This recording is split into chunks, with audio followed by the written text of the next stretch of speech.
Channel ਨੂੰ subscribe ਕਰਕੇ notification ਬੈਲ ਦਬਾ ਦਿਓ ਤਾਂ ਕਿ ਸਾਡੀਆਂ ਸਾਰੀਆਂ ਵੀਡੀਓਜ਼ ਤੁਹਾਡੇ ਤੱਕ ਪਹੁੰਚ ਸਕਣ। ਸਭ ਤੋਂ ਪਹਿਲਾਂ ਕਾਫੀ ਇੱਥੇ ਸਟੂਡੈਂਟ ਹੋਣਗੇ ਜੋ ਮੈਨੂੰ ਨਹੀਂ ਜਾਣਦੇ ਹੋਣਗੇ, ਜੋ ਪਹਿਲੀ ਵਾਰੀ ਮੈਨੂੰ ਮਿਲ ਰਹੇ ਆ ਜਾਂ ਪਹਿਲੀ ਵਾਰੀ ਮੇਰੇ ਤੋਂ ਕਲਾਸ ਲੈ ਰਹੇ ਆ। ਮੈਂ ਉਹਨਾਂ ਨੂੰ ਥੋੜਾ ਆਪਣੇ ਬਾਰੇ ਦੱਸ ਦਵਾਂ। ਮੇਰਾ ਨਾਮ ਸੇਜ ਕਾਲੇਕੇ ਹੈ, ਸੇਜ ਕਾਲੇਕੇ, ਤੇ ਮੈਂ ਕਾਫੀ ਵਾਰੀ ਇਹ ਕਲਾਸਿਸ ਜੋ ਲੈ ਰਿਹਾ, ਮੈਂ ਹੁਣ ਆਨਲਾਈਨ ਪਹਿਲੀ ਵਾਰੀ ਲੈ ਰਿਹਾ, ਬਟ ਆਫਲਾਈਨ ਮੈਂ ਕਾਫੀ ਵਾਰੀ ਇਹ ਕਲਾਸਿਸ ਲੈ ਚੁੱਕਿਆ। ਕਾਫੀ ਸਟੂਡੈਂਟਸ ਨਾਲ ਕੰਮ ਕਰਕੇ ਪਹਿਲਾਂ ਉਹਨਾਂ ਦੇ ਆਇਲਸ ਦੇ ਬੈਂਡ ਵੀ ਇੰਪਰੂਵ ਕੀਤੇ ਨੇ। So this is the first time that I am going online. ਤੇ ਇਹਦੇ ਵਿੱਚ ਜੇ ਤੁਹਾਨੂੰ ਕੋਈ ਵੀ ਡਾਊਟ ਹੁੰਦੀ ਆ ਤੁਸੀਂ ਪੁੱਛ ਸਕਦੇ ਹੋ। ਕਾਫੀ ਸਟੂਡੈਂਟਸ ਮੇਰੇ ਤੋਂ ਪੁੱਛ ਰਹੇ ਸੀਗੇ ਕਿ ਕਿੰਨੇ ਟਾਈਮ ਦੀਆਂ ਕਲਾਸਿਸ ਹੋਣਗੀਆਂ, ਅੱਧੇ ਘੰਟੇ ਦੀਆਂ ਹੋਣਗੀਆਂ, ਘੰਟੇ ਦੀਆਂ ਹੋਣਗੀਆਂ, 1.5 ਜਾਂ 2 ਘੰਟੇ ਦੀਆਂ। ਆਪਣਾ ਉਹ ਕਨਸੈਪਟ ਨਹੀਂ ਹੈਗਾ ਕਿ ਆਪਾਂ ਇੱਕ ਟਾਈਮ ਉੱਤੇ ਸ਼ੁਰੂ ਕਰਾਂਗੇ, 4 ਵਜੇ ਸ਼ੁਰੂ ਕਰਾਂਗੇ ਤੇ 5 ਵਜੇ ਆਪਾਂ ਕਲਾਸਿਸ ਨੂੰ ਖਤਮ ਕਰ ਦਾਂਗੇ। ਆਪਾਂ ਟੌਪਿਕ ਵਾਈਜ਼ ਪੜਾਂਗੇ। ਹੁਣ ਤੱਕ ਮੇਰੀ ਇੰਨੀ ਵਾਰੀ ਮੈਂ ਪੜ੍ਹਾ ਚੁੱਕਿਆ ਇਹ ਸਾਰੀਆਂ ਚੀਜ਼ਾਂ ਕਿ ਮੇਰੀ ਇੰਨੀ ਅੰਡਰਸਟੈਂਡਿੰਗ ਹੋ ਗਈ ਆ ਕਿ ਮੈਨੂੰ ਇਹ ਕਲੈਰਿਟੀ ਹੈ ਕਿ ਇੱਕ ਦਿਨ ਵਿੱਚ ਬੱਚਿਆਂ ਨੂੰ ਕਿੰਨਾ ਕੁ ਸਮਝ ਆਉਂਦਾ ਹੈ। ਆਪਾਂ ਉਸ ਹਿਸਾਬ ਨਾਲ ਚੱਲਾਂਗੇ। ਇੱਕ ਟੌਪਿਕ ਨੂੰ ਆਪਾਂ ਇੱਕ ਦਿਨ ਵਿੱਚ ਕਵਰ ਕਰਾਂਗੇ, ਉਸ ਤੋਂ ਬਾਅਦ ਅਗਲੇ ਦਿਨ ਅਗਲਾ ਟੌਪਿਕ ਕਵਰ ਕਰਾਂਗੇ। ਉਨਾ ਹੀ ਪੜਾਂਗੇ ਜਿੰਨਾ ਸਮਝ ਆ ਜਾਏ। ਹੋ ਸਕਦਾ ਹੈ ਕਿਸੇ ਦਿਨ ਅੱਧੇ ਘੰਟੇ ਦੀ ਕਲਾਸ ਹੋਵੇ, ਹੋ ਸਕਦਾ ਹੈ ਕਿਸੇ ਦਿਨ ਘੰਟੇ ਦੀ ਕਲਾਸ ਹੋਵੇ, ਹੋ ਸਕਦਾ ਕਿਸੇ ਦਿਨ 1.5 ਘੰਟੇ ਦੀ ਕਲਾਸ ਹੋਵੇ।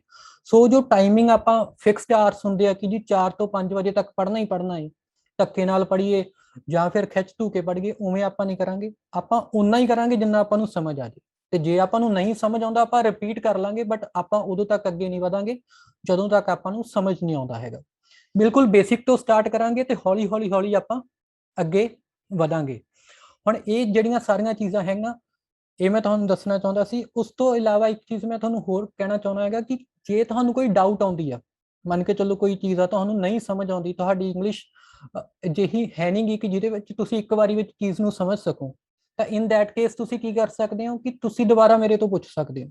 ਜੇ ਤੁਹਾਨੂੰ ਕਈ ਵਾਰੀ ਇੰਜ ਹੁੰਦਾ ਕਿ ਸਟੂਡੈਂਟਸ ਨੂੰ ਇੱਥੇ ਪੁੱਛਣ ਵਿੱਚ ਸ਼ਰਮ ਆਉਂਦੀ ਹੈ, ਕੋਈ ਡਿਫਿਕਲਟੀ ਲੱਗਦੀ ਆ, ਤਾਂ ਉਹੋ ਜਿਹੀ ਜੇ ਤੁਹਾਨੂੰ ਹੈਸੀਟੈਂਸੀ ਹੈਗੀ ਆ ਤੁਸੀਂ ਮੈਨੂੰ WhatsApp ਕਰ ਸਕਦੇ ਹੋ, ਤੁਸੀਂ ਮੈਨੂੰ ਚੈਟ ਰਾਹੀਂ ਪੁੱਛ ਸਕਦੇ ਹੋ। ਓਕੇ, ਇੱਕ ਕੁਐਸਚਨ ਆਇਆ ਹੈਗਾ, ਉਸ ਨੂੰ ਆਪਾਂ ਬਾਅਦ ਚ ਦੇਖਦੇ ਹਾਂ। ਤਾਂ ਤੁਸੀਂ ਮੈਨੂੰ ਚੈਟ ਰਾਹੀਂ ਪੁੱਛ ਸਕਦੇ ਹੋ। ਜੋ ਤੁਸੀਂ ਚੈਟ ਵਿੱਚ ਮੈਸੇजेस ਸੈਂਡ ਕਰੋਗੇ ਉਹ ਤੁਹਾਡੇ ਬਾਕੀ ਦੇ ਸਟੂਡੈਂਟਸ ਨਹੀਂ ਦੇਖ ਸਕਣਗੇ, ਉਹ ਸਿਰਫ ਮੈਂ ਹੀ ਦੇਖ ਸਕਦਾ। ਸੋ ਕਿਸੇ ਚੀਜ਼ ਵੱਲੋਂ ਤੁਸੀਂ ਘਬਰਾਉਣਾ ਨਹੀਂ ਹੈਗਾ। ਇਨ ਐਨੀ ਕੇਸ ਤੁਹਾਨੂੰ ਕੋਈ ਵੀ ਡਾਊਟ ਹੈਗੀ ਹੈ ਤੁਸੀਂ ਪੁੱਛ ਸਕਦੇ ਹੋ। ਆਪਾਂ ਬੇਸਿਕ ਤੋਂ ਸ਼ੁਰੂ ਕਰਕੇ ਹੌਲੀ ਹੌਲੀ ਐਡਵਾਂਸ ਵੱਲ ਜਾਵਾਂਗੇ। ਹੁਣ ਆਪਣੀ ਕਿਸੇ ਨੇ ਪੁੱਛਿਆ ਕਿ ਸਰ ਕੈਨੇਡਾ ਦੀ ਫਾਈਲ ਲੱਗ ਸਕਦੀ, +2 57 ਆ, ਗ੍ਰੈਜੂਏਸ਼ਨ ਬੀਕਾਮ ਚ 55 ਹੈ। ਅਜਿਹੇ ਜਿਹੜੇ ਕੁਐਸਚਨਸ ਹੈਗੇ ਜੋ ਗ੍ਰਾਮਰ ਦੇ ਰਿਲੇਟਡ ਨਹੀਂ ਹੈਗੇ, ਤੁਸੀਂ ਇਮੀਗ੍ਰੇਸ਼ਨ, ਹੁਣ ਸਾਰਿਆਂ ਦੇ ਅਲੱਗ-ਅਲੱਗ ਗੋਲ ਹੋ ਸਕਦੇ ਆ। ਕਈ ਸਟੂਡੈਂਟਸ ਇੱਥੇ ਅਜਿਹੇ ਨੇ ਜੋ ਜੌਬ ਕਰ ਰਹੇ ਨੇ, ਜੋ ਚਾਹੁੰਦੇ ਨੇ ਕਿ ਅਸੀਂ ਆਪਣੀ ਜੌਬ ਵਿੱਚ ਹਾਇਰ ਪੋਜੀਸ਼ਨ ਉੱਤੇ ਜਾ ਸਕੀਏ। ਅਸੀਂ ਈਮੇਲਸ ਲਿਖਦੇ ਹਾਂ ਰੋਜ਼ ਤੇ ਉਹ ਈਮੇਲਸ ਅਸੀਂ ਵਧੀਆ ਲਿਖ ਸਕੀਏ, ਉਹਦੇ ਲਈ ਗ੍ਰਾਮਰ ਦੀਆਂ ਕਲਾਸਿਸ ਲੈ ਰਹੇ ਨੇ। ਕਈ ਸਟੂਡੈਂਟਸ ਨੇ ਜੋ ਕੈਨੇਡਾ ਜਾਣਾ ਚਾਹੁੰਦੇ ਨੇ, ਹੋਰ ਕਿਸੇ ਕੰਟਰੀ 'ਚ ਜਾਣਾ ਚਾਹੁੰਦੇ ਨੇ, ਉਹਦੇ ਕਰਕੇ ਇਹ ਕਲਾਸਿਸ ਲੈ ਰਹੇ ਨੇ। ਸੋ ਜੇ ਤੁਸੀਂ ਇਮੀਗ੍ਰੇਸ਼ਨ ਦੇ ਰਿਲੇਟਡ ਕੁਐਸਚਨ ਪੁੱਛਦੇ ਹੋ ਡਿਊਰਿੰਗ ਦ ਕਲਾਸ ਟਾਈਮ, ਉਹ ਹੋ ਸਕਦਾ ਕਿ ਬਾਕੀ ਬੱਚਿਆਂ ਲਈ ਉਹ ਚੀਜ਼ ਰਿਲੇਟੇਬਲ ਨਾ ਹੋਵੇ, ਉਹਨਾਂ ਨੂੰ ਉਹ ਜਾਣਨ ਦੀ ਲੋੜ ਨਾ ਹੋਵੇ। ਸੋ ਆਪਾਂ ਉਹੀ ਚੀਜ਼ਾਂ ਇੱਥੇ ਡਿਸਕਸ ਕਰਾਂਗੇ ਜੋ ਗ੍ਰਾਮਰ ਦੇ ਰਿਲੇਟਡ ਨੇ, ਜੋ ਸਾਰੇ ਬੱਚਿਆਂ ਦੇ ਕੰਮ ਆ ਸਕਦੀਆਂ ਨੇ। ਉਸ ਤੋਂ ਇਲਾਵਾ ਜਿਹੜੇ ਕੁਐਸਚਨਸ ਨੇ ਤੁਹਾਡੇ, ਉਹ ਆਪਾਂ ਕਿੱਥੇ ਤੁਸੀਂ ਮੇਰੇ ਤੋਂ WhatsApp ਕਰ ਸਕਦੇ ਹੋ, ਮੈਨੂੰ ਕਾਲ ਕਰ ਸਕਦੇ ਹੋ, ਜਿਵੇਂ ਵੀ ਤੁਸੀਂ ਮੇਰੇ ਨਾਲ ਰੀਚ ਆਊਟ ਕਰਕੇ ਉਦੋਂ ਆਪਾਂ ਉੱਥੇ ਆਪਾਂ ਡਿਸਕਸ ਕਰ ਸਕਦੇ ਹਾਂ। ਇੱਥੇ ਆਪਾਂ ਸਿਰਫ ਗੱਲ ਕਰਾਂਗੇ ਗ੍ਰਾਮਰ ਦੀ। ਹੁਣ ਤੱਕ ਇਹ ਚੀਜ਼ ਕਲੀਅਰ ਆ? ਮੈਂ ਥੋੜੇ ਟਾਈਮ ਬਾਅਦ ਤੁਹਾਡੇ ਤੋਂ ਪੁੱਛਦਾ ਜਾਊਂਗਾ ਕਿ ਇਹ ਚੀਜ਼ਾਂ ਤੁਹਾਨੂੰ ਕਲੀਅਰ ਹੋ ਗਈਆਂ ਨੇ ਜਾਂ ਨਹੀਂ। ਮੇਰੀ ਇੱਕ ਛੋਟੀ ਜਿਹੀ ਰਿਕੁਐਸਟ ਹੈ ਕਿ ਮੈਨੂੰ ਮੈਸੇਜ ਕਰਕੇ ਦੱਸ ਦਿਆ ਕਰੋ ਤਾਂ ਕਿ ਮੈਨੂੰ ਪਤਾ ਲੱਗਦਾ ਰਹੇ ਕਿ ਤੁਹਾਡੇ ਤੱਕ ਜੋ ਮੈਂ ਕਹਿ ਰਿਹਾ ਉਹ ਚੀਜ਼ ਪਹੁੰਚ ਰਹੀ ਹੈ। Clear sir? ਸੋ ਆਪਾਂ ਅੱਗੇ ਕੰਟੀਨਿਊ ਕਰਦੇ ਹਾਂ। ਸਭ ਤੋਂ ਪਹਿਲਾਂ ਜਿਹੜਾ ਆਪਣਾ ਲੈਸਨ ਹੈਗਾ ਉਹ ਹੈਗਾ basics of English language. Basics of English language ਦਾ ਕੀ ਮਤਲਬ ਹੈ ਕਿ ਜਿਹੜੀ ਇੰਗਲਿਸ਼ ਲੈਂਗੁਏਜ ਆ ਉਸ ਦਾ ਸਭ ਤੋਂ ਬੇਸਿਕ ਚੀਜ਼ਾਂ ਕੀ ਨੇ, ਸਭ ਤੋਂ ਆਧਾਰ ਕੀ ਹੈ। ਨਾਰਮਲੀ ਕੀ ਹੁੰਦਾ ਹੈ ਕਿ ਜਦੋਂ ਤੁਸੀਂ ਗ੍ਰਾਮਰ ਕਲਾਸਿਸ ਲੈਣ ਜਾਂਦੇ ਆ, ਕਿਤੇ ਤੁਸੀਂ ਕਿਸੇ ਇੰਸਟੀਚਿਊਟ ਵਿੱਚ ਜਾਂਦੇ ਆ ਜਾਂ ਕਿਸੇ ਟੀਚਰ ਕੋਲੇ ਜਾਂਦੇ ਆ, ਬਹੁਤ ਲੋਕਾਂ ਨੂੰ ਇਹ ਵਹਿਮ ਹੋ ਗਿਆ ਹੈ ਜਾਂ ਉਹਨਾਂ ਦੇ ਦਿਮਾਗ ਵਿੱਚ ਇਹ ਚੀਜ਼ ਬਿਠਾ ਦਿੱਤੀ ਗਈ ਹੈ ਕਿ ਟੈਂਸਸ ਹੀ ਗ੍ਰਾਮਰ ਆ। ਟੈਂਸਸ ਸਿਰਫ ਗ੍ਰਾਮਰ ਨਹੀਂ ਹੁੰਦੇ, ਟੈਂਸਸ ਇੱਕ ਬਹੁਤ ਛੋਟਾ ਜਿਹਾ ਪਾਰਟ ਹੁੰਦੇ ਨੇ ਗ੍ਰਾਮਰ ਦਾ। ਸੋ ਤੁਸੀਂ ਕਦੇ ਵੀ ਇਹ ਨਹੀਂ ਮੰਨਣਾ ਕਿ ਜੇ ਸਾਨੂੰ ਟੈਂਸਸ ਆ ਕੇ ਸਾਨੂੰ ਗ੍ਰਾਮਰ ਆ ਗਈ। ਮੈਂ ਤੁਹਾਨੂੰ ਇੱਕ ਛੋਟਾ ਜਿਹਾ ਐਗਜ਼ਾਮਪਲ ਦਿੰਦਾ ਹਾਂ ਜਿਹਦੇ ਨਾਲ ਤੁਸੀਂ ਸਮਝ ਸਕੋਗੇ ਕਿ ਟੈਂਸਸ ਦਾ ਕਿੰਨਾ ਕੁ ਰੋਲ ਹੈਗਾ ਇੱਕ ਗ੍ਰਾਮਰ ਦੀ ਲੈਂਗੁਏਜ ਵਿੱਚ। ਹੁਣ ਪਾਰਟਸ ਆਫ ਸਪੀਚ ਹੁੰਦੇ ਨੇ ਗ੍ਰਾਮਰ ਦੇ, ਜਿਹੜੇ ਵੀ ਆਪਣੇ ਇੰਗਲਿਸ਼ ਦੇ ਵਰਡਸ ਨੇ ਉਹ ਸਾਰੇ ਵਰਡਸ ਨੂੰ ਉਹਨਾਂ ਦੀ ਵਰਤੋਂ ਦੇ ਹਿਸਾਬ ਨਾਲ ਆਪਾਂ ਪਾਰਟਸ ਆਫ ਸਪੀਚ ਵਿੱਚ ਡਿਵਾਈਡ ਕਰ ਸਕਦੇ ਹਾਂ। ਪਾਰਟਸ ਆਫ ਸਪੀਚ ਮਤਲਬ ਕੀ ਹੁੰਦਾ, ਜਿਵੇਂ ਆਪਣੇ ਨਾਊਨਸ ਹੋ ਗਏ, ਪ੍ਰੋਨਾਊਨਸ ਹੋ ਗਏ, ਵਰਬਸ ਹੋ ਗਏ, ਐਡਵਰਬਸ ਹੋ ਗਏ, ਇਹ ਸਾਰੇ ਪਾਰਟਸ ਆਫ ਸਪੀਚ ਨੇ। 9 ਪਾਰਟਸ ਆਫ ਸਪੀਚ ਹੁੰਦੇ ਨੇ, ਕਈ ਲੋਕ 8 ਮੰਨਦੇ ਆ, ਕਈ 9 ਮੰਨਦੇ ਨੇ। ਹੁਣ ਇਹ ਜਿਹੜੇ ਪਾਰਟਸ ਆਫ ਸਪੀਚ ਨੇ ਉਹਨਾਂ ਦਾ ਇੱਕ ਬਹੁਤ ਛੋਟਾ ਜਿਹਾ ਹਿੱਸਾ ਹੈਗਾ ਟੈਂਸਸ। ਜੇ ਮੈਂ ਇਹ 9 ਦੇ 9 ਪਾਰਟਸ ਆਫ ਸਪੀਚ ਨੂੰ ਲੈ ਕੇ ਬਰਾਬਰ ਦੀ ਮਾਤਰਾ ਵਿੱਚ ਤੁਹਾਨੂੰ ਇੱਕ ਪੇਪਰ ਪਾਵਾਂ ਤੁਹਾਨੂੰ ਇੱਕ ਕੁਐਸਚਨ ਪੇਪਰ ਦੇਵਾਂ, ਇੰਗਲਿਸ਼ ਦਾ ਤੁਹਾਡਾ ਐਗਜ਼ਾਮ ਸੈੱਟ ਕਰਾਂ, ਤਾਂ 90 ਨੰਬਰਾਂ ਦਾ ਇਹ ਪੇਪਰ ਬਣੂਗਾ, ਹਰੇਕ ਤੋਂ 10-10 ਨੰਬਰ ਆਪਾਂ ਲੈ ਲਏ। ਤੇ ਜਿਹੜੇ ਟੈਂਸਸ ਨੇ ਉਹ ਵਰਬਸ ਦਾ ਪਾਰਟ ਨੇ, ਇੱਕ ਤਰ੍ਹਾਂ ਆਪਾਂ ਕਹਿ ਸਕਦੇ ਹਾਂ ਕਿ ਉਹ ਵਰਬਸ ਦਾ ਪਾਰਟ ਨੇ, ਕਿਉਂਕਿ ਟੈਂਸਸ ਰਾਹੀਂ ਆਪਾਂ ਵਰਬਸ ਨੂੰ ਚੇਂਜ ਕਰਦੇ ਹੁੰਦੇ। ਤਾਂ ਉਹ ਸਿਰਫ 5 ਨੰਬਰਾਂ ਦੇ ਹੀ ਆਉਣਗੇ। ਜੇ ਆਪਾਂ 90 ਨੰਬਰਾਂ ਦਾ ਇੱਕ ਇੰਗਲਿਸ਼ ਦਾ ਪੇਪਰ ਸੈੱਟ ਕਰਦੇ ਹਾਂ, ਉਹਦੇ ਵਿੱਚੋਂ ਜਿਹੜੇ ਆਪਣੇ ਟੈਂਸਸ ਹੋਣਗੇ ਉਹ ਸਿਰਫ 5 ਨੰਬਰਾਂ ਦੇ ਹੀ ਆਉਣਗੇ। 85 ਮਾਰਕਸ ਦਾ ਜਿਹੜਾ ਤੁਹਾਡਾ ਐਗਜ਼ਾਮ ਹੋਊਗਾ ਉਹਦਾ ਟੈਂਸਸ ਨਾਲ ਕੋਈ ਲੈਣਾ ਦੇਣਾ ਹੀ ਨਹੀਂ ਹੋਊਗਾ। ਸੋ ਜੇ ਤੁਸੀਂ ਕਿਤੇ ਜਾਂਦੇ ਹੋ ਸਿਰਫ ਟੈਂਸਸ ਸਿੱਖਣ ਲਈ ਤੇ ਤੁਹਾਨੂੰ ਲੱਗਦਾ ਕਿ ਤੁਹਾਨੂੰ ਗ੍ਰਾਮਰ ਆ ਜੂਗੀ ਟੈਂਸਸ ਸਿੱਖ ਕੇ, ਉਹ ਚੀਜ਼ ਸਹੀ ਨਹੀਂ ਹੈਗੀ। ਜੇ ਤੁਹਾਨੂੰ ਕੋਈ ਇਦਾਂ ਕਹਿੰਦਾ ਹੈ ਤਾਂ ਉਸ ਨੂੰ ਬਲੀਵ ਨਾ ਕਰਿਓ। ਸੋ ਆਪਾਂ ਕੀ ਕਰਾਂਗੇ, ਆਪਾਂ ਟੈਂਸਸ ਤਾਂ ਸਿੱਖਣੇ ਨੇ, ਬਟ ਆਪਾਂ ਬਿਲਕੁਲ ਬੇਸਿਕ ਤੋਂ ਸਟਾਰਟ ਕਰਾਂਗੇ। ਲੈਟਰਸ ਕੀ ਹੁੰਦੇ ਆ, ਵਰਡਸ ਕੀ ਹੁੰਦੇ ਆ, ਸੈਂਟੈਂਸਸ ਕੀ ਹੁੰਦੇ ਆ, ਨਾਊਨਸ ਕੀ ਹੁੰਦੇ ਆ, ਪ੍ਰੋਨਾਊਨਸ ਕੀ ਹੁੰਦੇ ਆ, ਹੌਲੀ ਹੌਲੀ ਹੌਲੀ ਚੀਜ਼ਾਂ ਨੂੰ ਬਿਲਡ ਕਰਾਂਗੇ। ਜਦੋਂ ਮੇਰੇ ਕੋਲੇ ਸਟੂਡੈਂਟਸ ਲੱਗੇ ਸੀਗੇ ਜਿਨ੍ਹਾਂ ਨੂੰ ਮੈਂ ਕਈ ਮੇਰੇ ਕੋਲੇ ਅਜਿਹੇ ਸਟੂਡੈਂਟਸ ਵੀ ਸੀਗੇ ਆਇਲਸ ਦੇ ਜਿਨ੍ਹਾਂ ਨੇ 2-2 3-3 ਵਾਰੀ ਆਇਲਸ ਦਾ ਪੇਪਰ ਦੇ ਦਿੱਤਾ ਸੀਗਾ। ਤੇ ਜਦੋਂ ਮੈਂ ਉਹਨਾਂ ਦੀਆਂ ਰਾਈਟਿੰਗ ਚੈੱਕ ਕੀਤੀ ਤੇ ਮੈਂ ਉਹਨਾਂ ਨੂੰ ਸੁਜੈਸ਼ਨ ਦਿੱਤੀ ਕਿ ਭਾਈ ਤੁਸੀਂ ਪਹਿਲਾਂ ਗ੍ਰਾਮਰ ਆਪਣੀ ਕਲੀਅਰ ਕਰੋ, ਫਿਰ ਆਇਲਸ ਵੱਲ ਜਾਓ, ਕਿਉਂਕਿ ਬੜੀ ਬੇਸਿਕ ਜੀ ਚੀਜ਼ ਹੈਗੀ ਹੈ ਕਿ ਜਿਹੜੀ ਆਇਲਸ ਹੈਗੀ ਆ ਉਹਦੇ ਵਿੱਚ ਆਪਣੀ ਫੀਸ ਕਾਫੀ ਲੱਗ ਜਾਂਦੀ ਹੈ, 7,000 7500 8,000 ਰੁਪਇਆ ਇੰਨੀ ਫੀਸ ਲੱਗ ਜਾਂਦੀ ਹੈ। ਜਦਕਿ ਗ੍ਰਾਮਰ ਕਈ ਵਾਰੀ ਇਹਦੀ ਅੱਧੀ ਫੀਸ ਲੱਗਦੀ ਹੈ, ਇਹਦਾ ਤੀਜਾ ਹਿੱਸਾ ਫੀਸ ਲੱਗਦੀ ਹੈ। ਸੋ ਸੈਂਸੀਬਲ ਚੀਜ਼ ਇਹ ਹੁੰਦੀ ਹੈ ਕਿ ਤੁਸੀਂ ਪਹਿਲਾਂ ਆਪਣੀ ਗ੍ਰਾਮਰ ਕਲੀਅਰ ਕਰ ਲਓ। ਜੇ ਤੁਹਾਡੀ ਗ੍ਰਾਮਰ ਕਲੀਅਰ ਹੋ ਗਈ ਤਾਂ ਤੁਹਾਡਾ ਆਇਲਸ ਆਪਣੇ ਆਪ ਕਲੀਅਰ ਹੋ ਜਾਊਗਾ। ਤਾਂ ਜਦੋਂ ਮੈਂ ਉਹਨਾਂ ਬੱਚਿਆਂ ਨੂੰ ਗ੍ਰਾਮਰ ਦੀਆਂ ਕਲਾਸਿਸ ਦਿੱਤੀਆਂ ਤਾਂ ਕੁਝ ਇੱਕ ਦੋ ਗੱਲਾਂ ਉਹਨਾਂ ਨੇ ਕਹੀਆਂ ਸੀਗੀਆਂ ਜੋ ਮੈਨੂੰ ਯਾਦ ਹੈ ਤੇ ਮੈਂ ਤੁਹਾਡੇ ਨਾਲ ਸ਼ੇਅਰ ਕਰ ਰਿਹਾ। ਮੈਨੂੰ ਇੱਕ ਸਟੂਡੈਂਟ ਨੇ ਕਿਹਾ ਸੀਗਾ ਕਿ ਮੈਨੂੰ 2 ਸਾਲ ਹੋ ਗਏ ਨੇ ਆਇਲਸ ਦੀ ਤਿਆਰੀ ਕਰਦੀ ਨੂੰ, ਤੇ ਪਹਿਲੀ ਵਾਰੀ ਮੈਨੂੰ ਕਿਸੇ ਨੇ ਦੱਸਿਆ ਕਿ ਆਹ ਚੀਜ਼ਾਂ ਵੀ ਇੰਗਲਿਸ਼ ਵਿੱਚ ਹੁੰਦੀਆਂ ਨੇ। ਨਾਰਮਲੀ ਇਹ ਸਭ ਨਹੀਂ ਦੱਸਿਆ ਜਾਂਦਾ ਹੈਗਾ। ਸਿੱਧਾ ਤੁਸੀਂ ਜਾਣਦੇ ਆਇਲਸ ਦੀ ਕੋਚਿੰਗ ਲੈਣ, ਤੁਹਾਡੇ ਤੋਂ ਪੈਸੇ ਲਏ ਜਾਂਦੇ ਨੇ ਤੇ ਤੁਹਾਨੂੰ ਕਹਿ ਦਿੱਤਾ ਜਾਂਦਾ ਵੀ ਹਾਂਜੀ ਕਰ ਲਓ ਤਿਆਰ। ਤੁਸੀਂ ਉਹੀ ਟੈਸਟ ਨੂੰ ਵਾਰ-ਵਾਰ ਰਿਪੀਟ ਕਰੀ ਜਾਂਦੇ ਹੋ, ਰੋਜ਼ ਤੁਸੀਂ ਲਿਸਨਿੰਗ ਕਰਦੇ ਹੋ, ਰੋਜ਼ ਤੁਸੀਂ ਰੀਡਿੰਗ ਕਰਦੇ ਹੋ, ਰੋਜ਼ ਤੁਸੀਂ ਰਾਈਟਿੰਗ ਕਰਦੇ ਹੋ, ਸਪੀਕਿੰਗ ਕਰਦੇ ਹੋ। ਬਟ ਜੇ ਤੁਸੀਂ ਆਪ ਥੋੜਾ ਜਿਹਾ ਸੋਚੋ ਕਿ ਤੁਹਾਡੀ ਇੰਪਰੂਵਮੈਂਟ ਹੁੰਦੀ ਆ, ਤੁਸੀਂ ਲਿਸਨਿੰਗ ਰੋਜ਼ ਕਰੀ ਗਏ, ਬਟ ਕੀ ਤੁਸੀਂ ਕੋਈ ਨਵੇਂ ਵਰਡਸ ਸਿੱਖੇ ਜਿਹਦੇ ਨਾਲ ਤੁਹਾਨੂੰ ਅਗਲੀ ਵਾਰੀ ਉਹ ਚੀਜ਼ਾਂ ਸਮਝ ਆ ਜਾਣ? ਜਾਂ ਫਿਰ ਤੁਸੀਂ ਰੋਜ਼ ਰਾਈਟਿੰਗ ਕਰੀ ਗਏ, ਤੁਹਾਡੀ ਜੋ ਅੱਜ ਗਲਤੀ ਸੀ ਉਹੀ ਗਲਤੀ ਕੱਲ ਹੋ ਗਈ। ਅੱਜ ਤੁਹਾਡੇ 5.5 ਬੈਂਡ ਸੀ, ਕੱਲ ਉਹਨਾਂ ਨੇ 6 ਦੇ ਤੇ ਪਰਸੋਂ 5 ਦੇ ਤੇ, ਪਰ ਤੁਹਾਨੂੰ ਸਮਝਾਇਆ ਨਹੀਂ ਕਿ ਤੁਹਾਡੀ ਇਹ ਗਲਤੀ ਕਿਵੇਂ ਹੋਈ। ਗਲਤੀ ਤਾਂ ਐਟ ਦਾ ਐਂਡ ਆਫ ਦਾ ਡੇ ਉਹ ਗ੍ਰਾਮਰ ਦੀ ਹੀ ਹੋਣੀ ਸੀਗੀ। ਤੇ ਉਹ ਜਿਹੜੀਆਂ ਸਾਰੀਆਂ ਚੀਜ਼ਾਂ ਨੇ ਉਹ ਆਪਣਾ ਗ੍ਰਾਮਰ ਵਿੱਚ ਹੀ ਕਵਰ ਹੋਣਗੀਆਂ। ਤੇ ਉਹ ਮੈਂ ਕੋਸ਼ਿਸ਼ ਕਰ ਰਿਹਾ ਕਿ ਚਾਹੇ ਮੈਨੂੰ 30 ਦਿਨ ਲੱਗ ਜਾਣ, 40 ਦਿਨ ਲੱਗ ਜਾਣ, 45 ਦਿਨ ਲੱਗ ਜਾਣ, ਮਤਲਬ 5 ਦਿਨਾਂ ਦੀਆਂ ਆਪਣੀਆਂ ਕਲਾਸਿਸ ਫ੍ਰੀ ਨੇ। ਉਸ ਤੋਂ ਬਾਅਦ ਜੋ ਵੀ ਜੁਆਇਨ ਕਰਨਾ ਚਾਹੇ ਉਹ ਕਰ ਸਕਦਾ ਹੈ, ਕਿ ਜਿੰਨਾ ਵੀ ਮਰਜ਼ੀ ਟਾਈਮ ਲੱਗੇ। ਤਾਂ ਮੈਂ ਕੋਸ਼ਿਸ਼ ਕਰੂੰਗਾ ਕਿ ਉਹ ਸਾਰੀਆਂ ਕਲਾਸਿਸ ਨੇ ਤੁਹਾਨੂੰ ਮੈਂ ਦੇਵਾਂ ਤੇ ਟੌਪਿਕਸ ਜੋ ਨੇ ਉਹ ਮੈਂ ਸਾਰੇ ਕਵਰ ਕਰਾਂ। ਹੁਣ ਆਪਾਂ ਬੇਸਿਕਸ ਤੋਂ ਸਟਾਰਟ ਕਰਦੇ ਹਾਂ। ਸੋ ਬੇਸਿਕਸ ਵਿੱਚ ਆਪਣੀਆਂ ਕਿਹੜੀਆਂ ਚੀਜ਼ਾਂ ਆ ਜਾਂਦੀਆਂ ਨੇ? ਹੁਣ ਕੋਈ ਵੀ ਜਿਹੜੀ ਲੈਂਗੁਏਜ ਆਪਣੀ ਹੁੰਦੀ ਹੈ, any language can be divided broadly into 2 categories। ਕੋਈ ਵੀ ਲੈਂਗੁਏਜ ਜਿਹੜੀ ਹੈਗੀ ਆ ਉਸਨੂੰ ਆਪਾਂ 2 ਕੈਟਾਗਰੀਜ਼ ਵਿੱਚ ਡਿਵਾਈਡ ਕਰ ਸਕਦੇ ਹਾਂ। 2 ਕੈਟਾਗਰੀਜ਼ ਕਿਹੜੀਆਂ ਨੇ? ਰਿਟਨ ਲੈਂਗੁਏਜ ਤੇ ਸਪੋਕਨ ਲੈਂਗੁਏਜ। ਹੁਣ ਜਦੋਂ ਤੁਸੀਂ ਆਇਲਸ ਦਾ ਐਗਜ਼ਾਮ ਦਿੰਦੇ ਹੋ ਜਾਂ ਤੁਸੀਂ ਪੇਪਰ ਦਿੰਦੇ ਹੋ ਤਾਂ ਆਪਾਂ ਲੈਂਗੁਏਜ ਨੂੰ 2 ਤਰੀਕਿਆਂ ਵਿੱਚ ਡਿਵਾਈਡ ਕਰ ਸਕਦੇ ਹਾਂ। ਇੱਕ ਤਾਂ ਜਿਹੜੀ ਚੀਜ਼ ਆਪਾਂ ਲਿਖਦੇ ਹਾਂ, ਇੱਕ ਜਿਹੜੀ ਬੋਲਦੇ ਹਾਂ। ਸੋ ਇਹੀ ਕਾਰਨ ਹੈ ਕਿ ਕਈ ਥਾਵਾਂ ਉੱਤੇ ਆਪਣਾ ਸਪੋਕਨ ਦਾ ਟੈਸਟ ਅਲੱਗ ਲਿਆ ਜਾਂਦਾ ਹੈ ਤੇ ਆਪਣਾ ਰਿਟਨ ਦਾ ਟੈਸਟ ਅਲੱਗ ਲਿਆ ਜਾਂਦਾ ਹੈ। ਹੁਣ ਇਹਦੇ ਵਿੱਚ ਕੀ ਚੀਜ਼ਾਂ ਨੇ ਉਹ ਵੀ ਮੈਂ ਤੁਹਾਨੂੰ ਅੱਗੇ ਦੱਸਦਾ। ਪਹਿਲਾਂ ਆਪਾਂ ਸਪੋਕਨ ਲੈਂਗੁਏਜ ਦੀ ਗੱਲ ਕਰਦੇ ਹਾਂ। ਮੈਂ ਬਹੁਤਾ ਤੇਜ਼ ਤਾਂ ਨਹੀਂ ਜਾ ਰਿਹਾ, ਕਿਸੇ ਨੂੰ ਐਂ ਲੱਗਦਾ ਹੋਵੇ ਕਿ ਮੈਂ ਥੋੜਾ ਜਿਹਾ ਜ਼ਿਆਦਾ ਸਪੀਡ ਨਾਲ ਜਾ ਰਿਹਾ ਤੇ ਮੈਨੂੰ ਹੌਲੀ ਕਰਨੀਆਂ ਚਾਹੀਦੀਆਂ ਚੀਜ਼ਾਂ ਨੇ, ਤਾਂ ਉਹ ਵੀ ਮੈਂ ਕਰ ਸਕਦਾ ਹੈਗਾ। ਕੋਈ ਚੈਟ ਵਿੱਚ ਮੈਨੂੰ ਆਨਸਰ ਦੇ ਦਿਓ ਕਿ ਜ਼ਿਆਦਾ ਸਪੀਡ ਨਾਲ ਤਾਂ ਨਹੀਂ ਆਪਾਂ ਕਵਰ ਕਰ ਰਹੇ, ਆਪਾਂ ਸਲੋ ਵੀ ਜਾ ਸਕਦੇ ਹਾਂ, ਆਪਣੇ ਕੋਲੇ ਸਮੇਂ ਦੀ ਕੋਈ ਪਾਬੰਦੀ ਨਹੀਂ ਹੈਗੀ, ਆਪਾਂ ਆਰਾਮ ਨਾਲ ਵੀ ਚੱਲ ਸਕਦੇ ਹਾਂ। ਸੋ ਕੋਈ ਇਹ ਚੀਜ਼ ਨਹੀਂ, ਠੀਕ ਹੈ, ਬਹੁਤ ਵਧੀਆ ਸਰ, ਸਹੀ ਹੈ, ਨੋ ਇਟਸ ਓਕੇ, ਠੀਕ ਹੈ, ਮਤਲਬ ਸਹੀ ਸਪੀਡ ਤੇ ਜਾ ਰਹੇ ਆਪਾਂ। ਜੇ ਤੁਹਾਨੂੰ ਕੋਈ ਵੀ ਚੀਜ਼ ਲੱਗੇ, ਦੇਖੋ ਤੁਸੀਂ ਇੰਗਲਿਸ਼ ਦੇ ਸਟੂਡੈਂਟ ਹੋ, ਮੈਂ ਪਹਿਲੀ ਵਾਰੀ ਆਨਲਾਈਨ ਕਲਾਸਿਸ ਲੈ ਰਿਹਾ, ਤੁਸੀਂ ਇੰਗਲਿਸ਼ ਸਿੱਖ ਰਹੇ ਹੋ, ਮੈਂ ਇਹ ਕਲਾਸਿਸ ਕੰਡਕਟ ਕਰਨਾ ਆਨਲਾਈਨ ਸਿੱਖ ਰਿਹਾ। ਸੋ ਜੇ ਤੁਹਾਨੂੰ ਲੱਗੇ ਕਿ ਇਸ ਚੀਜ਼ ਵਿੱਚ ਇੰਪਰੂਵਮੈਂਟ ਕੀਤੀ ਜਾ ਸਕਦੀ ਹੈ ਤਾਂ ਤੁਸੀਂ ਮੈਨੂੰ ਬੇਝਿਜਕ ਦੱਸ ਸਕਦੇ ਹੋ। ਮੇਰਾ ਉਹ ਬਾਕੀ ਟੀਚਰਸ ਵਾਲਾ ਹਿਸਾਬ ਕਿਤਾਬ ਨਹੀਂ ਹੈਗਾ ਕਿ ਸਟੂਡੈਂਟ ਆ ਕੇ ਮੂਹਰੇ ਬੋਲ ਹੀ ਨਹੀਂ ਸਕਦੇ। ਤੁਸੀਂ ਜਿਵੇਂ ਵੀ ਮੈਨੂੰ ਕੋਈ ਵੀ ਗਾਈਡੈਂਸ ਦੇਣਾ ਚਾਹੋ ਤੁਸੀਂ ਦੇ ਸਕਦੇ ਹੋ। ਮੈਂ ਤੁਹਾਡੀ ਸਲਾਹ ਨੂੰ ਸੁਣੂੰਗਾ, ਮੰਨੂੰਗਾ ਵੀ, ਉਹਦੇ ਤੇ ਐਕਟ ਵੀ ਕਰੂੰਗਾ। ਠੀਕ ਹੈ ਜੀ। ਸੋ ਆਪਾਂ ਗੱਲ ਕਰ ਰਹੇ ਸੀ ਸਪੋਕਨ ਇੰਗਲਿਸ਼ ਦੀ ਤੇ ਰਿਟਨ ਇੰਗਲਿਸ਼ ਦੀ। ਹੁਣ ਨਾਰਮਲੀ ਕਈ ਵਾਰੀ ਮੇਰੇ ਕੋਲੇ ਸਟੂਡੈਂਟ ਆਉਂਦੇ ਨੇ, ਉਹ ਕਹਿੰਦੇ ਜੀ ਅਸੀਂ ਨਾ ਸਪੋਕਨ ਸਿੱਖਣੀ ਆ, ਅਸੀਂ ਸਪੀਕਿੰਗ ਸਿੱਖਣੀ ਆ, ਆਇਲਸ ਦੀ ਸਪੀਕਿੰਗ ਸਿੱਖਣੀ ਆ। ਕਿਉਂਕਿ ਜੋ ਆਪਾਂ ਜਿਹੜੇ ਆਪਾਂ ਲੋਕ ਆ, ਜੋ ਆਪਾਂ ਪਿੰਡਾਂ ਵਿੱਚ ਪੜ੍ਹੇ ਹੋਏ ਆ ਜਾਂ ਅਜਿਹੇ ਸਕੂਲਾਂ ਵਿੱਚ ਨਹੀਂ ਗਏ ਜਿੱਥੇ ਇੰਗਲਿਸ਼ ਨੂੰ ਪ੍ਰੈਫਰੈਂਸ ਦਿੱਤੀ ਜਾਂਦੀ ਆ, ਉੱਥੇ ਕੀ ਹੁੰਦਾ ਹੈ ਕਿ ਆਪਾਂ ਗ੍ਰਾਮਰ ਤਾਂ ਫਿਰ ਵੀ ਜਿਵੇਂ ਤਿਵੇਂ ਮਾੜੀ ਮੋਟੀ ਸਿੱਖ ਲੈਂਦੇ ਆ, ਪਰ ਕਿਉਂਕਿ ਉੱਥੇ ਇੰਗਲਿਸ਼ ਬੋਲਣ ਦਾ ਮਾਹੌਲ ਨਹੀਂ ਹੁੰਦਾ ਤਾਂ ਆਪਣੀ ਸਪੀਕਿੰਗ ਜਿਹੜੀ ਹੁੰਦੀ ਆ ਉਹ ਸਹੀ ਨਹੀਂ ਹੋ ਪਾਉਂਦੀ। ਤਾਂ ਕਾਫੀ ਸਟੂਡੈਂਟ ਮੇਰੇ ਕੋਲੇ ਆਉਂਦੇ ਨੇ ਕਿ ਸਰ ਅਸੀਂ ਸਪੀਕਿੰਗ ਸਿੱਖਣੀ ਹੈ, ਬਟ ਸਪੀਕਿੰਗ ਸਿੱਖਣ ਤੋਂ ਪਹਿਲਾਂ ਤੁਹਾਨੂੰ ਗ੍ਰਾਮਰ ਕਲੀਅਰ ਕਰਨਾ ਬਹੁਤ ਜ਼ਰੂਰੀ ਹੈ। ਕਿਉਂਕਿ ਮੰਨ ਕੇ ਚੱਲੋ ਤੁਸੀਂ ਇੰਗਲਿਸ਼ ਬੋਲਣਾ ਸਿੱਖ ਵੀ ਗਏ, ਹੁਣ ਜੇ ਤੁਹਾਡੀ ਗ੍ਰਾਮਰ ਨਹੀਂ ਕਲੀਅਰ ਹੈਗੀ ਤਾਂ ਜਦੋਂ ਤੁਸੀਂ ਇੰਗਲਿਸ਼ ਬੋਲੋਗੇ ਤਾਂ ਤੁਹਾਡੀਆਂ ਗਲਤੀਆਂ ਹੋਣਗੀਆਂ। ਤਾਂ ਸਟੈਪ ਬਾਏ ਸਟੈਪ ਆਪਾਂ ਨੂੰ ਚੱਲਣ ਦੀ ਲੋੜ ਹੁੰਦੀ ਆ। ਪਹਿਲਾਂ ਗ੍ਰਾਮਰ ਕਲੀਅਰ ਕਰੋ, ਫਿਰ ਆਪਾਂ ਸਪੀਕਿੰਗ ਵੱਲ ਜਾਈਏ। ਪਹਿਲਾਂ ਆਪਾਂ ਨੂੰ ਸੈਂਟੈਂਸ ਬਣਾਉਣੇ ਆ ਜਾਣ, ਫਿਰ ਆਪਾਂ ਸਪੀਕਿੰਗ ਵੱਲ ਜਾ ਸਕਦੇ ਹਾਂ ਤੇ ਦੇਖ ਸਕਦੇ ਹਾਂ ਕਿ ਹਾਂਜੀ ਆਪਾਂ ਸਹੀ ਬੋਲ ਪਾਉਣੇ ਆ ਜਾਂ ਨਹੀਂ ਬੋਲ ਪਾਉਣੇ। ਸੋ ਆਪਾਂ ਪਹਿਲਾਂ ਗ੍ਰਾਮਰ ਕਰਦੇ ਹਾਂ। ਹੁਣ ਇਹ ਤਾਂ ਹੈਗੀ ਅੱਜ ਦੀ ਗੱਲ ਕਿ ਆਪਾਂ ਨੂੰ ਪਹਿਲਾਂ ਰਿਟਨ ਸਿੱਖਣੀ ਪਊਗੀ, ਆਪਾਂ ਨੂੰ ਪਹਿਲਾਂ ਗ੍ਰਾਮਰ ਸਿੱਖਣੀ ਪਊ, ਫਿਰ ਆਪਾਂ ਬੋਲਣਾ ਸਿੱਖਾਂਗੇ।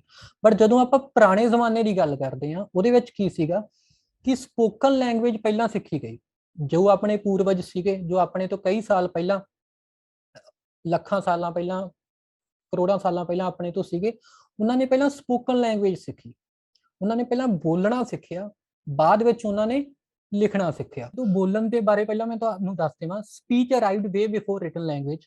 ਲਿਖਣ ਤੋਂ ਪਹਿਲਾਂ ਬੋਲਣਾ ਆਇਆ।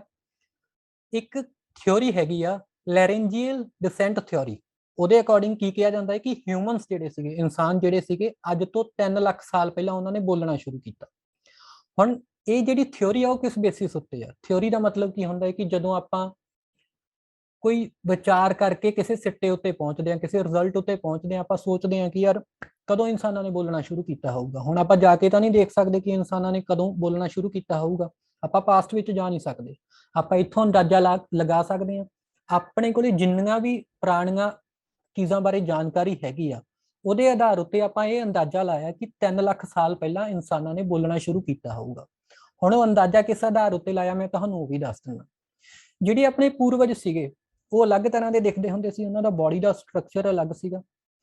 3 ਲੱਖ ਸਾਲ ਪਹਿਲਾਂ ਜੋ ਆਪਾਂ ਦਿਖਦੇ ਆ ਅਜਿਹੇ ਇਨਸਾਨ ਆਏ, ਤੇ ਜਿਹੜੇ ਆਪਣੇ ਵਰਗੇ ਦਿਖਣ ਵਰਗੇ ਇਨਸਾਨ ਨੇ, ਇਹਨਾਂ ਦਾ ਆਹ ਜਿਹੜਾ ਗਲੇ ਦਾ ਪਾਰਟ ਹੈ ਸਿਰਫ ਇਹਨਾਂ ਵਿੱਚ ਪਾਇਆ ਜਾਂਦਾ, ਉਸ ਤੋਂ ਪਹਿਲਾਂ ਨਹੀਂ ਪਾਇਆ ਜਾਂਦਾ। ਸੋ ਇਸ ਆਧਾਰ ਉੱਤੇ ਕਿਹਾ ਜਾਂਦਾ ਹੈ ਕਿ 3 ਲੱਖ ਪਹਿਲਾਂ ਇਨਸਾਨਾਂ ਨੇ ਬੋਲਣਾ ਸ਼ੁਰੂ ਕੀਤਾ ਹੋਊਗਾ, ਕਿਉਂਕਿ ਆ ਬੋਲਣ ਦਾ ਜਿਹੜਾ ਮੈਕੈਨਿਜ਼ਮ ਆ, ਜੋ ਆਪਣਾ ਗਲਾ ਹੈਗਾ ਇਹ, ਉਹ 3 ਲੱਖ ਸਾਲ ਪਹਿਲਾਂ ਹੀ ਇਨਸਾਨਾਂ ਵਿੱਚ ਵਿਕਸਿਤ ਹੋਇਆ। ਉਸ ਤੋਂ ਪਹਿਲਾਂ ਆਪਣੇ ਵਿੱਚ ਉਹ ਚੀਜ਼ ਹੈਗ ਗਈ ਨਹੀਂ ਸੀਗੀ। ਇੱਕ ਥਿਉਰੀ ਹੋਰ ਆ, ਉਹ ਕਹਿੰਦੀ ਆ ਕੁਝ 50 ਤੋਂ 70 ਲੱਖ ਸਾਲ ਪਹਿਲਾਂ ਆਪਾਂ ਬੋਲਣਾ ਸ਼ੁਰੂ ਕੀਤਾ ਹੋਊਗਾ। ਸੋ ਇਹ ਮੈਂ ਤੁਹਾਨੂੰ ਕਿਉਂ ਦੱਸ ਰਿਹਾ ਹੈਗਾ, ਉਹਦੇ ਬਾਰੇ ਵੀ ਮੈਂ ਤੁਹਾਨੂੰ ਦੱਸਦਾ। ਉਸ ਤੋਂ ਬਾਅਦ ਆਪਾਂ ਦੇਖਦੇ ਹਾਂ ਰਿਟਨ ਲੈਂਗੁਏਜ ਬਾਰੇ, ਕਿ ਰਿਟਨ ਲੈਂਗੁਏਜ ਕਦੋਂ ਆਈ। 5500 ਸਾਲ ਪਹਿਲਾਂ ਜੋ ਅੱਜ ਦਾ ਇਰਾਕ ਹੈਗਾ, ਉਸਨੂੰ ਮੈਸੋਪੋਟਾਮੀਆ ਕਿਹਾ ਜਾਂਦਾ ਸੀ ਪਹਿਲਾਂ, ਉਹਦੇ ਵਿੱਚ ਰਿਟਨ ਲੈਂਗੁਏਜ ਆਈ। ਪਹਿਲਾਂ ਬੋਲਣਾ ਸ਼ੁਰੂ ਕੀਤਾ ਆਪਾਂ, ਮੰਨ ਕੇ ਚਲੋ 3 ਲੱਖ ਵਾਲੀ ਆਪਾਂ ਥਿਉਰੀ ਮੰਨ ਲੈਂਦੇ ਹਾਂ ਫਿਲਹਾਲ ਦੀ ਘੜੀ, ਕਿਉਂਕਿ ਉਹ ਪ੍ਰੂਵ ਕੀਤੀ ਗਈ ਆ। ਉਹਦੇ ਬੇਸਿਸ ਉੱਤੇ ਆਪਾਂ ਦੇਖਿਆ ਜਾਵੇ ਤਾਂ 3 ਲੱਖ ਸਾਲ ਪਹਿਲਾਂ ਆਪਾਂ ਬੋਲਣਾ ਸ਼ੁਰੂ ਕੀਤਾ, ਤੇ ਲਿਖਣਾ ਆਪਾਂ ਕਦੋਂ ਸ਼ੁਰੂ ਕੀਤਾ? ਸਿਰਫ 5500 ਸਾਲ ਪਹਿਲਾਂ। ਹੁਣ ਇੰਨਾ ਜ਼ਿਆਦਾ ਫਰਕ ਹੈਗਾ ਬੋਲਣ ਤੇ ਲਿਖਣ ਵਿੱਚ। ਫਿਲਹਾਲ ਦੀ ਘੜੀ ਕੀ ਹੈਗਾ ਕਿ ਆ ਚੀਜ਼ ਮੈਂ ਤੁਹਾਨੂੰ ਸਟੋਰੀ ਦੱਸਣਾ ਚਾਹੁੰਦਾ ਸੀ ਕਿ ਲੈਂਗੁਏਜ ਡਿਵੈਲਪ ਕਿਵੇਂ ਹੋਈ, ਇਸ ਦੀ ਲੋੜ ਕਿਉਂ ਪਈ, ਲਿਖਣ ਦੀ ਲੋੜ ਕਿਉਂ ਪਈ, ਜਾਣਕਾਰੀ ਅੱਗੇ ਸ਼ੇਅਰ ਕਰਨ ਲਈ ਬੋਲਣ ਦੀ ਲੋੜ ਕਿਉਂ ਪਈ ਆਪਾਂ ਨੂੰ, ਕਿਉਂਕਿ ਆਪਾਂ ਅੱਗੇ ਇਨਫੋਰਮੇਸ਼ਨ ਸ਼ੇਅਰ ਕਰਨਾ ਚਾਹੁੰਦੇ ਸੀਗੇ। ਤਾਂ ਲੈਂਗੁਏਜ ਦਾ ਪਰਪਸ ਕੀ ਹੁੰਦਾ? ਹੁਣ ਇੰਗਲਿਸ਼ ਜੋ ਲੈਂਗੁਏਜ ਆ, ਇਹ ਆਪਾਂ ਕਿਉਂ ਸਿੱਖਣਾ ਚਾਹੁੰਦੇ ਹਾਂ? ਕੀ ਲੋੜ ਆਪਾਂ ਨੂੰ ਇੰਗਲਿਸ਼ ਸਿੱਖਣ ਦੀ? ਆਪਾਂ ਨੂੰ ਆਲਰੇਡੀ ਪੰਜਾਬੀ ਆਉਂਦੀ ਆ, ਆਪਾਂ ਨੂੰ ਹਿੰਦੀ ਆਉਂਦੀ ਆ, ਹੋਰ ਵੀ ਹੋ ਸਕਦਾ ਤੁਹਾਨੂੰ ਲੈਂਗੁਏਜਸ ਆਉਂਦੀਆਂ ਹੁਣ, ਬਟ ਇੰਗਲਿਸ਼ ਨੂੰ ਸਿੱਖਣ ਦੀ ਜ਼ਰੂਰਤ ਕਿਉਂ ਆ? ਕਿਉਂਕਿ ਆਪਣੀ ਜਿਹੜੀ ਦੁਨੀਆ ਹੈਗੀ ਆ, ਉਹਦੇ ਜ਼ਿਆਦਾਤਰ ਲੋਕ ਇੰਗਲਿਸ਼ ਲੈਂਗੁਏਜ ਬੋਲਦੇ ਆ। ਠੀਕ ਹੈ ਜੀ। ਹੁਣ ਕਿਉਂਕਿ ਜ਼ਿਆਦਾਤਰ ਲੋਕ ਇੰਗਲਿਸ਼ ਲੈਂਗੁਏਜ ਬੋਲਦੇ ਆ, ਤਾਂ ਉਹਦੇ ਕਰਕੇ ਆਪਾਂ ਨੂੰ ਉਹਨਾਂ ਨਾਲ ਬੋਲਣ ਲਈ ਇੰਗਲਿਸ਼ ਸਿੱਖਣੀ ਪਊਗੀ। ਤਾਂ ਜਦੋਂ ਵੀ ਆਪਾਂ ਕਿਸੇ ਲੈਂਗੁਏਜ ਦੀ ਗੱਲ ਕਰਦੇ ਹਾਂ ਜਾਂ ਆਪਾਂ ਗ੍ਰਾਮਰ ਦੀ ਗੱਲ ਕਰਦੇ ਹਾਂ, ਬੇਸਿਕਲੀ ਆਪਾਂ ਕਿਉਂ ਸਿੱਖਦੇ ਹਾਂ? ਉਹ ਇਸ ਲਈ ਤਾਂ ਕਿ ਆਪਾਂ ਲੋਕਾਂ ਦੇ ਨਾਲ ਕਮਿਊਨੀਕੇਟ ਕਰ ਸਕੀਏ, ਲੋਕਾਂ ਦੇ ਨਾਲ ਬੋਲ ਸਕੀਏ। ਤਾਂ ਇਹੀ ਕਾਰਨ ਹੈਗਾ, ਇਹਦੇ ਕਰਕੇ ਤੁਸੀਂ ਗ੍ਰਾਮਰ ਸਿੱਖ ਰਹੇ ਹੋ। ਹੁਣ ਕਈ ਕਹਿਣਗੇ ਜੀ ਅਸੀਂ ਤਾਂ ਆਇਲਸ ਦਾ ਪੇਪਰ ਦੇਣਾ, ਅਸੀਂ ਜਾਣਾ ਕੈਨੇਡਾ। ਤੁਸੀਂ ਆਇਲਸ ਦਾ ਜਿਹੜਾ ਪੇਪਰ ਦੇਣਾ ਹੈਗਾ ਉਹ ਵੀ ਇਸ ਲਈ ਦੇ ਰਹੇ ਹੋ ਤਾਂ ਕਿ ਉਹ ਲੋਕ ਚੈੱਕ ਕਰ ਸਕਣ ਕਿ ਤੁਸੀਂ ਜਦੋਂ ਬਾਹਰ ਚਲੇ ਜਾਓਗੇ, ਤੁਸੀਂ ਕੈਨੇਡਾ ਚਲੇ ਜਾਓਗੇ, ਤੁਸੀਂ ਅਮਰੀਕਾ ਚਲੇ ਜਾਓਗੇ, ਕਿ ਤੁਸੀਂ ਉੱਥੋਂ ਦੇ ਲੋਕਾਂ ਨਾਲ ਗੱਲ ਕਰ ਪਾਓਗੇ ਜਾਂ ਨਹੀਂ ਕਰ ਪਾਓਗੇ। ਸਪੀਕਿੰਗ ਦਾ ਐਗਜ਼ਾਮ ਆਪਣਾ ਪਹਿਲਾਂ ਉਹ ਇੰਟਰੋਡਕਸ਼ਨ ਸੈਕਸ਼ਨ ਦਿੰਦੇ ਨੇ, ਕਿ ਉਹਦੇ ਵਿੱਚ ਉਹ ਇਹ ਜਾਣਨਾ ਚਾਹੁੰਦੇ ਆ, ਉਹ ਐਵੇਂ ਨਹੀਂ ਆਪਣਾ ਟੈਸਟ ਲੈ ਰਹੇ, ਉਹ ਇਹ ਜਾਣਨਾ ਚਾਹੁੰਦੇ ਆ ਕਿ ਜੇ ਤੁਹਾਨੂੰ ਕਿਸੇ ਨੂੰ ਆਪਣੇ ਬਾਰੇ ਦੱਸਣਾ ਪੈ ਜਾਵੇ, ਜਿਵੇਂ ਮੈਂ ਆ, ਜੇ ਮੈਨੂੰ ਆਪਣੇ ਬਾਰੇ ਤੁਹਾਨੂੰ ਦੱਸਣਾ ਪਵੇ, ਕਿ ਮੈਂ ਦੱਸ ਪਾਊਂਗਾ? ਕਿ ਮੈਂ ਤੁਹਾਨੂੰ ਦੱਸ ਸਕਦਾ ਕਿ ਮੈਂ ਕੌਣ ਹੈਗਾ, ਕਿੱਥੋਂ ਆਇਆ, ਮੈਂ ਕੀ ਪੜ੍ਹਾਈ ਕੀਤੀ, ਕੀ ਮੈਂ ਨਹੀਂ ਕੀਤਾ? ਮੈਂ ਦੱਸ ਪਾਊਂਗਾ ਤਾਂ ਮੈਂ ਉਹ ਟੈਸਟ ਕਲੀਅਰ ਕਰ ਜਾਊਂਗਾ। ਉਸ ਤੋਂ ਬਾਅਦ ਆਪਣਾ ਪਾਰਟ 2 ਆਉਂਦਾ ਹੈ, ਜਿਹਦੇ ਵਿੱਚ ਤੁਸੀਂ 2 ਮਿੰਟ ਬੋਲਣਾ ਹੁੰਦਾ ਹੈ। ਉਹਦੇ ਵਿੱਚ ਕੀ ਹੁੰਦਾ ਹੈ ਕਿ ਉਹ ਇਹ ਦੇਖਣਾ ਚਾਹੁੰਦੇ ਆ ਕਿ ਜੇ ਤੁਹਾਨੂੰ ਲਗਾਤਾਰ ਇੰਗਲਿਸ਼ ਵਿੱਚ ਬੋਲਣਾ ਪੈ ਜੇ ਤੁਸੀਂ ਬੋਲ ਪਾਓਗੇ। ਹਾਂਜੀ ਤੁਸੀਂ ਬੋਲ ਪਾਓਗੇ। ਫਿਰ ਉਹ ਥਰਡ ਸੈਕਸ਼ਨ ਆਪਣਾ ਪਾਰਟ ਹੁੰਦਾ ਹੈ, ਉਹਦੇ ਵਿੱਚ ਉਹ ਕੀ ਜਾਣਨਾ ਚਾਹੁੰਦੇ ਆ ਕਿ ਕੀ ਤੁਸੀਂ ਆਪਣੇ ਓਪੀਨੀਅਨਸ, ਕੀ ਤੁਹਾਡਾ ਜੋ ਵਿਚਾਰ ਹੈਗੇ ਆ ਉਹਨਾਂ ਨੂੰ ਜਸਟੀਫਾਈ ਕਰ ਸਕਦੇ ਹੋ, ਕਿ ਤੁਸੀਂ ਆਪਣੇ ਵਿਚਾਰ ਲੋਕਾਂ ਮੂਹਰੇ ਰੱਖ ਸਕਦੇ ਹੋ, ਕੀ ਕੋਈ ਤੁਹਾਡੇ ਵਿਚਾਰਾਂ ਬਾਰੇ ਤੁਹਾਡੇ ਤੋਂ ਸਵਾਲ ਪੁੱਛੂਗਾ, ਕੀ ਤੁਸੀਂ ਉਹ ਦੱਸ ਪਾਓਗੇ ਜਾਂ ਨਹੀਂ ਦੱਸ ਪਾਓਗੇ। ਇਹ ਸਾਰੀਆਂ ਚੀਜ਼ਾਂ ਉਹ ਟੈਸਟ ਕਰਦੇ ਨੇ। ਬੇਸਿਕਲੀ ਉਹ ਤੁਹਾਡੀ ਕਮਿਊਨੀਕੇਸ਼ਨ ਸਕਿੱਲਸ ਨੂੰ ਟੈਸਟ ਕਰਦੇ ਨੇ। ਸੋ ਗ੍ਰਾਮਰ ਸਿੱਖਣ ਦਾ ਆਪਣਾ ਪਰਪਸ ਕੀ ਆ, ਆਪਾਂ ਆਪਣੀ ਕਮਿਊਨੀਕੇਸ਼ਨ ਨੂੰ ਇੰਪਰੂਵ ਕਰਨਾ ਹੈ। ਹੁਣ ਕੋਈ ਵੀ ਜਿਹੜੀ ਲੈਂਗੁਏਜ ਹੁੰਦੀ ਆ ਉਹਦੇ ਕੁਝ ਬੇਸਿਕ ਯੂਨਿਟਸ ਹੁੰਦੇ ਨੇ ਜਿਹਦੇ ਉੱਤੇ ਉਹ ਬਣੀ ਹੁੰਦੀ ਹੈ। ਜਿਵੇਂ ਆਪਾਂ ਗੱਲ ਕਰੀਏ ਇੰਗਲਿਸ਼ ਲੈਂਗੁਏਜ ਦੀ, ਆਪਣਾ ਸਭ ਤੋਂ ਬੇਸਿਕ ਯੂਨਿਟ ਕੀ ਆ, ਲੈਟਰ। ਇੱਥੋਂ ਤੱਕ ਡਾਊਟਸ ਕਲੀਅਰ ਨੇ ਨਾ ਸਾਰਿਆਂ ਦੀਆਂ? ਮੈਨੂੰ ਮਾੜਾ ਜਿਹਾ ਦੱਸ ਦਿੰਦੇ ਤਾਂ ਵਧੀਆ ਹੁੰਦਾ। ਕਿਸੇ ਨੂੰ ਕੋਈ ਡਾਊਟ ਹੋਵੇ, ਇੱਥੋਂ ਤੱਕ ਕੋਈ ਚੀਜ਼ ਨਾ ਸਮਝ ਆਈ ਹੋਵੇ ਤਾਂ ਪਲੀਜ਼ ਮੈਨੂੰ ਦੱਸ ਦਿਓ ਤਾਂ ਕਿ ਮੈਂ ਕਲੀਅਰ ਕਰ ਸਕਾਂ। ਠੀਕ ਹੈ ਜੀ, ਚਲੋ ਆਪਾਂ ਅੱਗੇ ਮੂਵ ਕਰਦੇ ਹਾਂ। ਫਿਰ ਇਸ ਤੋਂ ਬਾਅਦ ਆਪਾਂ ਬੇਸਿਕ ਯੂਨਿਟਸ ਦੀ ਗੱਲ ਕਰਦੇ ਹਾਂ। ਬੇਸਿਕ ਯੂਨਿਟਸ ਵਿੱਚ ਕੀ ਹੁੰਦਾ ਹੈ, ਹੁਣ ਜਿਹੜੀ ਵੀ ਲੈਂਗੁਏਜ ਹੈਗੀ ਆ ਉਹਦੇ ਵਿੱਚ ਕੀ ਹੈਗਾ ਹੈ ਕਿ ਕੁਝ ਕਰੈਕਟਰਸ ਨੇ, ਕੁਝ ਚਿੰਨ੍ਹ ਨੇ ਜਿਨ੍ਹਾਂ ਨੂੰ ਆਪਾਂ ਲੈਟਰਸ ਕਹਿ ਦਿੰਦੇ ਹਾਂ। ਇਹ letter is the most basic unit of a language. These are characters based on sounds produced in a given language. Angrezi ਦੀ ਗੱਲ ਕਰੀਏ ਆਪਾਂ, ਅੰਗਰੇਜ਼ੀ ਵਿੱਚ ਕਿੰਨੇ ਅੱਖਰ ਨੇ? 26 ਅੱਖਰ ਨੇ।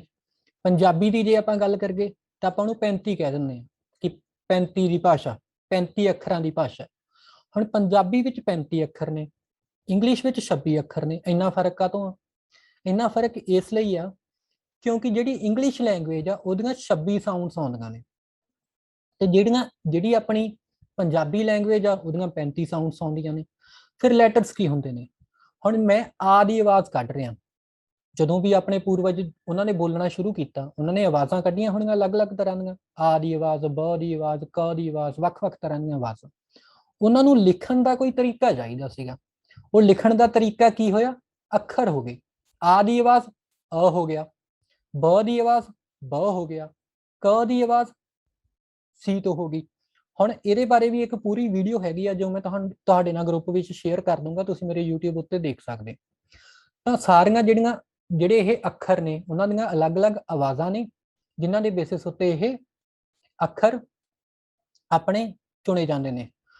ਉਸ ਤੋਂ ਬਾਅਦ ਅਗਲੀ ਆਪਣੀ ਚੀਜ਼ ਕਿਹੜੀ ਹੈਗੀ ਆ? ਵਰਡਸ। ਵਰਡਸ ਕੀ ਹੁੰਦੇ ਨੇ? when letters are rearranged in such a manner that they become meaningful, words are formed।